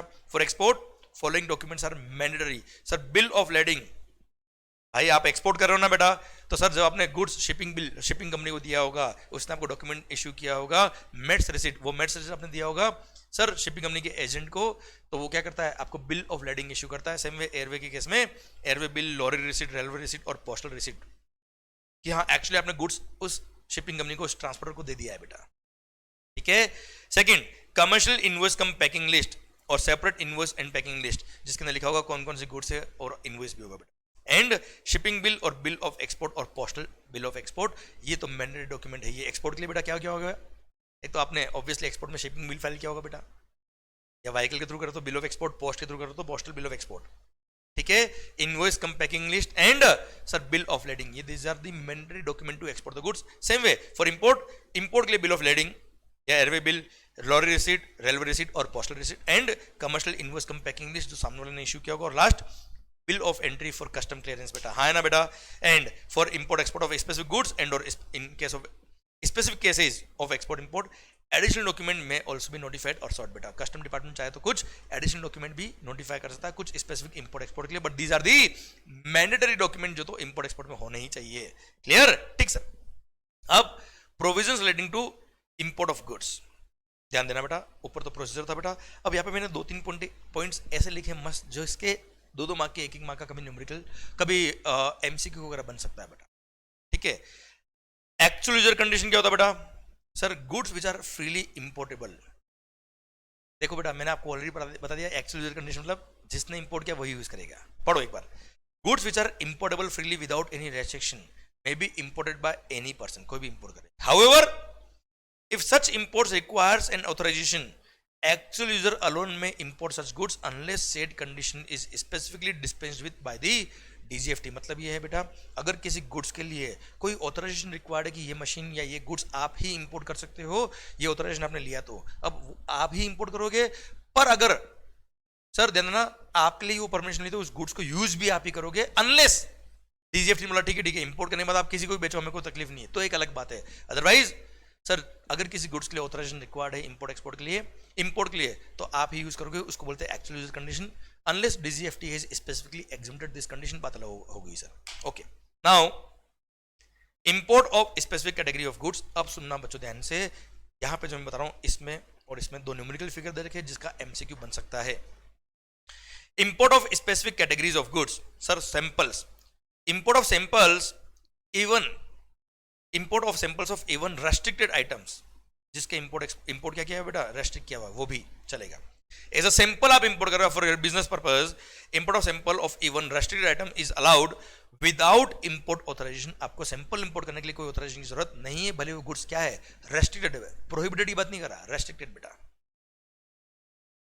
पता बड़ा ड्रग्स आप इंपोर्ट कर रहे हो, सैंपल अच्छा नहीं है वो अलाउ नहीं भाई sir, even if restricted goods है अलाउ है सैंपल इंपोर्ट करना without any import authorisation. Exception are defence और सिक्योरिटी आइटम्स, सीड्स, बीज and new drugs, these need authorisation.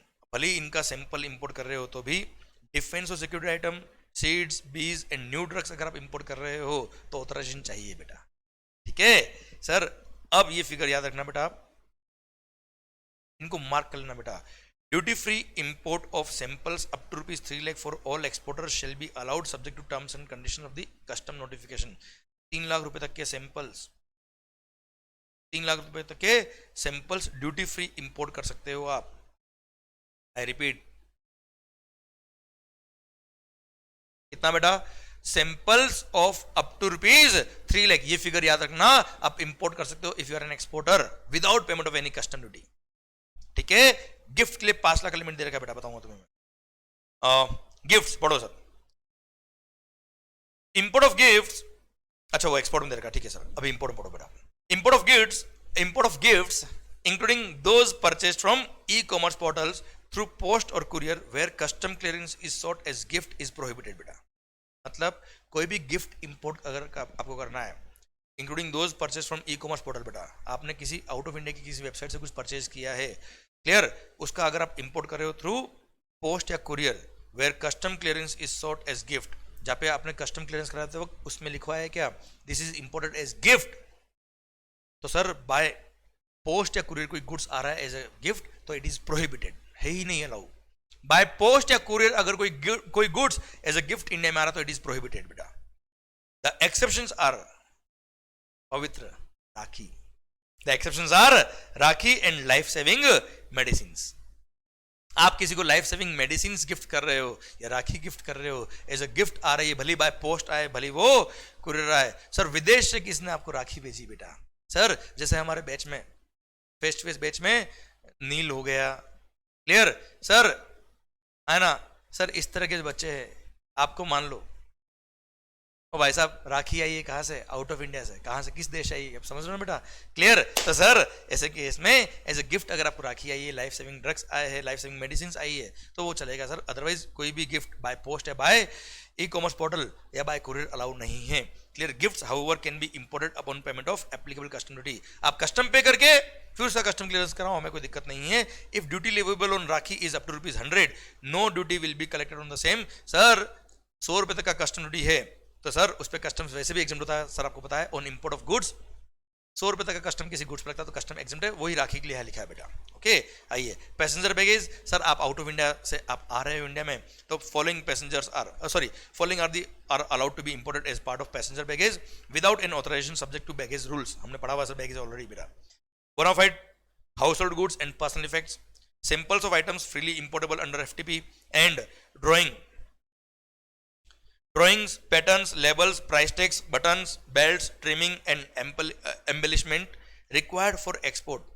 आप कुछ ड्राइंग वगैरह लेके आ रहे हो या इस तरह के कुछ गुड्स लेके आ रहे हो which are required for export, पर आप लेके आ रहे हो as a part of the passenger baggage of the exporter coming from abroad up to prescribed value limit तक अलाउड है, along with the sir your baggage. आप जो बैगेज लेके आ रहे हो बोनाफाइड बैगेज तो ये बेटा sample of items which are freely importable under FTP बेटा, जो फ्रीली आप इंपोर्ट कर सकते हो उसका सैंपल लेके आ रहे हो चलेगा सर, और ड्राइंग पैटर्न्स एटसेट्रा आप लेके आ रहे हो फॉर एक्सपोर्ट पर्पस, वो भी एक लिमिट तक अलाउ है बेटा, वो लिमिट आपको याद करने की जरूरत नहीं है। अच्छा यहाँ पे स्टार मार्क किया था सैंपल के लिए बेटा, एनी आइटम्स इंक्लूडिंग सैंपल्स और prototype of those items whose import export policy is restricted or prohibited or is channelized through state trading enterprises are not permitted as part of passenger baggage except with a valid authorization। बेटा sir आप sample out of India से लेके आ रहे हो, पर अगर उस सैंपल के लिए, उस गुड्स के लिए ये बोला हुआ है कि दिस इज रेस्ट्रिक्टेड आइटम या दिस इज प्रोहिबिटेड आइटम, या फिर ये इंपोर्ट केवल स्टेट ट्रेडिंग एंटरप्राइज ही कर सकता है, क्लियर, वो आप सैंपल के तौर पे आप अपने पर्सनल पैसेंजर बैगेज में भी लेके नहीं आ सकते, एक्सेप्ट अगर आपके लिए स्पेसिफिक उसके लिए लाइसेंस मिला हुआ है, ऑथराइजेशन मिला तो बात अलग है सर, ठीक है सर, कोई खास बात नहीं sir. Now second hand goods के लिए इंपोर्ट पॉलिसी क्या बेटा? Import policy for second hand goods is as follows sir. अच्छा बच्चों अब ध्यान देना बेटा, इनको एक बार रीड कर लीजिए बच्चों, क्लियर, आपको आइडिया रहेगा। बिल्कुल छोड़ के जाओगे तो सर दिक्कत आएगी एग्जाम में, मुझे पता है। आपको लग रहा होगा मंगल इतना सर ये सर बोरिंग लग रहा है तो ठीक है ना सर, कुछ अभी एक्सपोर्ट प्रमोशन पॉलिसी आगे और आएगी, उसमें थोड़ा और इंटरेस्ट क्रिएट होगा बेटा आपका, ठीक है। इसलिए मैंने एफटीपी जब शुरू किया तो आपको पूरा एक बार ओवरव्यू दिया, सो दैट आपको लगे कि ये एफटीपी पढ़ सकते हैं। Okay sir, second hand goods, capital goods में क्या क्या इंपोर्ट कर सकते हो आप? Import policy for second hand goods restricted for import and require authorisation and fulfilment of specified condition if any. इन गुड्स के लिए ये सब रेस्ट्रिक्टेड गुड्स है बेटा, और इनके लिए ऑथराइजेशन रिक्वायर्ड होगा तो ही आप इनको इंपोर्ट कर पाओगे। सेकंड हैंड की बात कर रहा हूं, नए गुड्स की बात नहीं करा बेटा मैं। AC, DG sets, diesel generator, then desktop computers, refurbished और reconditioned spares of refurbished parts of personal computers और laptops, all notified electronic and IT goods, ये अगर आपको इंपोर्ट करना है सेकंड हैंड तो इसके लिए आपको ऑथराइजेशन रिक्वायर्ड है। पर free for import refurbished or reconditioned spare of capital goods for which a chartered engineer certifies that existence of 80% residual life है। मतलब ये जो मशीन है इसका 80% लाइफ अभी भी बचा हुआ है। चार्टर्ड इंजीनियर से अगर आप सर्टिफिकेट लेके आए हो तो ऐसी मशीन को अगर आप इंपोर्ट कर रहे हो, सेकंड हैंड मशीन है, चलेगा, कोई दिक्कत नहीं, कोई ऑथराइजेशन नहीं चाहिए सर आपको। अच्छा, फ्रीली इंपोर्टेबल का मतलब ये नहीं कस्टम फ्री बेटा, कोई रेस्ट्रिक्शन नहीं है, कोई प्रोहिबिशन नहीं है, आप इंपोर्ट करो, जो एप्लीकेबल कस्टम हो वो पे कर देना बेटा, ठीक है sir. Next, all other second hand capital goods other than those listed above, जो ऊपर जो हमने लिस्ट अभी पढ़ी है, इसके अलावा कोई और कैपिटल गुड्स अगर आप इंपोर्ट कर रहे हो सेकंड हैंड है, चलेगा सर, कोई दिक्कत वाली बात नहीं, कस्टम पे करो, ले आओ, कोई दिक्कत नहीं सर। अच्छा, फ्रीली इंपोर्टेबल का मतलब समझे ना, फ्री में इंपोर्ट नहीं, कोई रेस्ट्रिक्शन नहीं है, कोई ऑथराइजेशन नहीं चाहिए, कोई सर प्रोहिबिशन नहीं है, कस्टम जो लगेगा वो पे करो और ले आओ। अदर देन कैपिटल गुड्स के लिए सेकंड हैंड गुड्स अगर आप इंपोर्ट करो तो पॉलिसी क्या है बेटा? Imported for the purpose of repairs, refurbishing, reconditioning और री इंजीनियरिंग, तो freely importable subject to specified conditions. अगर आप इंपोर्ट कर रहे हो for the purpose of repairs, refurbishing etcetera, तो फ्रीली इंपोर्ट करो, हमें कोई तकलीफ नहीं है, subject to some conditions. Remaining goods restricted for imports and can be imported only against import authorisation. दूसरी गुड्स अगर आप इंपोर्ट कर रहे हो, मतलब कैपिटल गुड्स के अलावा दूसरा कोई गुड्स अगर आप इंपोर्ट कर रहे हो सेकंड हैंड गुड्स, तो उसके लिए आपको पहले ऑथराइजेशन चाहिए, फिर ही आप इंपोर्ट कर सकते हो। बस रिपेयरिंग, रिफर्बिशिंग एक्सेट्रा के लिए गुड्स ला रहे हो तो वो फ्रीली ला सकते हो। पढ़ा था हमने कस्टमर नोटिफिकेशन बेटा, और वहां पढ़ा था हमने क्या कि आप एक बॉन्ड साइन करेंगे, कोई कस्टम पे करने की जरूरत नहीं, बॉन्ड साइन करेंगे और उसका रिपेयरिंग करके 6 महीने वापस री एक्सपोर्ट कर देंगे। याद आया बेटा आपको? बस वो कंडीशन लगानी है आपको, और एफटीपी के अंदर कुछ प्रोसीजर देगा वो फॉलो करना, अदरवाइज आप फ्रीली इंपोर्ट कर सकते हो। अगर आप रिपेयरिंग, रिफर्बिशिंग एक्सेट्रा के लिए गुड्स ला रहे हो तो क्लियर, किसी और पर्पस के लिए अदर देन कैपिटल गुड्स अगर आप सेकंड हैंड इंपोर्ट कर रहे हो तो उसमें दोस गुड्स आर रेस्ट्रिक्टेड और आपको इंपोर्ट ऑथराइजेशन चाहिए। ओके मालिक, ठीक, ये इंपोर्ट के बारे में बात करी। Now provision regarding to export of goods. Sir first samples, वहां पे सैंपल इंपोर्ट कर सकते थे 3 लाख रुपए तक के बेटा, यहां पर अब एक्सपोर्ट की बात कर रही है बेटा। Sir export of trade and technical samples of goods of freely importable items are allowed without any limit. जो भी फ्रीली इंपोर्टेबल आइटम है उसके अगर ट्रेड एंड टेक्निकल सैंपल आपको एक्सपोर्ट करना है तो आप एक्सपोर्ट कर सकते हो, उसमें कोई रेस्ट्रिक्शन नहीं है, जितना सैंपल एक्सपोर्ट करना करिए सर। सेकेंड, गिफ्ट्स, देखो वहां पे तो गिफ्ट प्रोहिबिटेड थे बेटा, थ्रू पोस्ट या कुरियर अगर आप मंगा रहे हो गिफ्ट तो वो अलाउ नहीं था, except Rakhi, clear, except Rakhi and life saving medicine, ठीक है। यहां पर gifts including edible items of value not exceeding ₹5 lakh in a licensing year, मतलब लाइसेंसिंग ईयर का मतलब है सर फाइनेंशियल ईयर वाला 1 अप्रैल टू 31 मार्च, एक साल में 5 लाख रुपए तक का gifts may be exported as gift. However, items mentioned for restricted for export in ITCHS, Indian trade classification में शेड्यूल के अंदर जिन गुड्स के लिए लिख दिया कि ये रेस्ट्रिक्टेड आइटम्स है, इनका एक्सपोर्ट नहीं कर सकते आप, तो उसको एज ए गिफ्ट भी आप एक्सपोर्ट नहीं कर पाएंगे विदाउट एन ऑथराइजेशन बेटा। मतलब जो भी रेस्ट्रिक्टेड गुड्स है उसके लिए हमेशा ऑथराइजेशन चाहिए बेटा। ये 5 लाख का फिगर याद रखना, एग्जाम्स में कभी कभी एक एक मार्क का क्वेश्चन बन जाता है। Passenger baggage, sir bona fide baggage आप बाहर ले जा सकते हो। अच्छा, आप जब बाहर जा रहे हो तब आप ले जा सकते हो। सर आप बाहर बाद में जाओगे तो याद है अनअकम्पनीड बैगेज 1 साल पहले 1 साल बाद भी अलाउड है बेटा, ठीक है। पर samples that are freely exportable can be exported as part of passenger baggage. Authorization will be required for restricted items only. Samples of freely exportable items may be exported as part of passenger baggage without an authorization बेटा। जो freely exportable है उसमें हमें कोई तकलीफ नहीं है, जो restricted item है उसके लिए authorization चाहिए बेटा। Now सर इसको भी ध्यान रखना, इसका भी कभी एक बार क्वेश्चन आया हुआ बेटा। Payments and receipts on import and export बेटा। सर यहाँ पे लिख देता हूँ क्या, इंपोर्टेंट, बस जो मार्क कर रहा हूँ उसको, जो जैसे मैंने आपको बताया सैंपल के लिए 3 लाख का लिमिट है, गिफ्ट एक्सपोर्ट करने के लिए, सैंपल इंपोर्ट करने के लिए 3 लाख का लिमिट है बेटा, एक्सपोर्ट का लिमिट नहीं है। गिफ्ट इंपोर्ट प्रोहिबिटेड बेटा बाय पोस्ट या कुरियर बेटा, ठीक है, राखी और लाइफ सेविंग ड्रग को छोड़ के। एक्सपोर्ट ऑफ गिफ्ट 5 लाख तक का अलाउड है इन अ ईयर बेटा, ठीक है। ये एक एक लाइन के क्वेश्चन कभी बनते हैं बेटा, याद ध्यान रखना बेटा। Next, payment and receipts on import and exports. Sir denomination of export contract, पता है जो कॉन्ट्रैक्ट का डिनोमिनेशन होगा, कितने अमाउंट का कॉन्ट्रैक्ट है, वो आईएनआर में भी हो सकता है और फ्रीली कन्वर्टेबल करेंसी में भी हो सकता है, बट पेमेंट जो होना चाहिए वो हमेशा फ्रीली कन्वर्टेबल करेंसी में ही आना चाहिए। That's it. पढ़ो, एक्सपोर्ट कॉन्ट्रैक्ट में भी denominated either in Indian rupees और freely convertible currency, but export proceeds should be realised only in freely convertible currency. However in specified cases export proceeds may be realised in rupees subject to fulfilment of the specified conditions. Sir जैसे नेपाल भूटान वगैरह INR allow किया ना बेटा वहाँ पे RBI ने, वो एक अलग बात है सर, वो स्पेसिफाइड केस आपको याद करने की जरूरत नहीं है। फ्रीली कन्वर्टेबल फॉरेन एक्सचेंज क्या होता है बेटा, it refers to the currency that can be exchanged और converted into other currencies without significant restrictions और लिमिटेशंस इम्पोज्ड बाय गवर्नमेंट और रेगुलेटरी अथॉरिटीज बेटा। जो फ्रीली कन्वर्ट हो जाती है सर अदर करेंसीज में, उसको बोलते हैं फ्रीली कन्वर्टेबल करेंसी, ठीक है। नॉलेज क्लियर है आपको। मतलब कंक्लूजन क्या है, आपके जो एक्सपोर्ट के कॉन्ट्रैक्ट है वो सारे डिनोमिनेशन आईएनआर में भी हो सकते हैं, फॉरेन करेंसी में भी हो सकते हैं, पर रियलाइजेशन जो है वो फ्रीली फॉरेन करेंसी में होना चाहिए, फ्रीली कन्वर्टेबल करेंसी में होना चाहिए। How non relation of export process, मैंने आपको बताया बेटा, हमने पढ़ रखा ना बेटा, जीएसटी में भी पढ़ा है, कस्टम में भी पढ़ा है बेटा। अगर आरबीआई ने जो फेमा में टाइम लिमिट दे रखा है, वो टाइम लिमिट के अंदर अगर आपका फॉरेन करेंसी रियलाइज नहीं हुआ तो ऐसे केस में you are liable to penal action under foreign trade development and regulations act and the foreign trade policy plus। Sir पता है किसी जेन्युइन केस में अगर आपका पैसा डूब गया है तो आप आरबीआई से वेव ऑफ की कंडीशन सेटिस्फाई करा, अगर वेव ऑफ ले आते हो तो ऐसे केस में आप पे कोई पेनल एक्शन नहीं लिया जाएगा। पढ़ो, however if such non realization is for the reasons beyond your own control, तो ऐसे केस में ही में approach RBI for writing of the unrealised amount बेटा, कि इतना पैसा डूब गया है सब याद है बेटा। फिर आप कंसर्न फॉरेन मिशन से certificate of fact of non recovery लेके आते हो बेटा। आरबीआई देखती है कि ठीक है सर जेन्युइन केस है, ऑन मेरिट्स आरबीआई अलाउ कर देगी, ठीक है पैसा नहीं है कोई बात नहीं, जान दे बेटा, ठीक है। अच्छा, एक्सपोर्ट क्रेडिट एजेंसीज जैसे आपको मैंने बता रखा है sir, export promotion sir export credit agencies बना रखी बेटा, जैसे ECGC export credit guarantee corporation of India limited बेटा, ठीक है पढ़ना। Export credit agencies provide financial support to exporters, they support export by insurance guarantee and also direct lending बेटा, loan वगैरह देते बेटा लोग।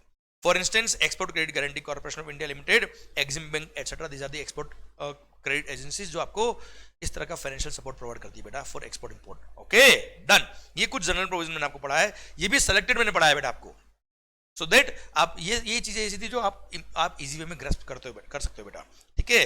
अब हम बात शुरू करेंगे regarding some export promotion activities, export promotion schemes regarding foreign trade policy. उसमें सबसे पहले हम शुरू कर रहे हैं क्या, स्टेटस होल्डर्स। शुरू करें बच्चों, एक छोटा सा ब्रेक लेना बेटा आपको, सर ठीक है एक छोटा सा ब्रेक ले लीजिए बेटा, उसके बाद हम नेक्स्ट सेशन में पढ़ेंगे क्या, एक्सपोर्ट प्रमोशन स्कीम्स। अब इनमें टाइम नहीं लगेगा क्योंकि सर ये क्या है स्कीम से, इसके बारे में आपको आइडिया पहले दे चुका हूं, तो ये थोड़ा फास्ट आपका अच्छा से कवर होगा, ध्यान से पढ़िएगा। चलिए सरकार ले लेते एक छोटा सा ब्रेक, मिलते हैं ब्रेक के बाद माहौल के साथ बेटा, ओके। तब तक के लिए यहां तक जो मैंने पढ़ाया, जो मार्किंग करा उसको जरूर आप रिवाइज कर लीजिए बेटा, माहौल, ओके।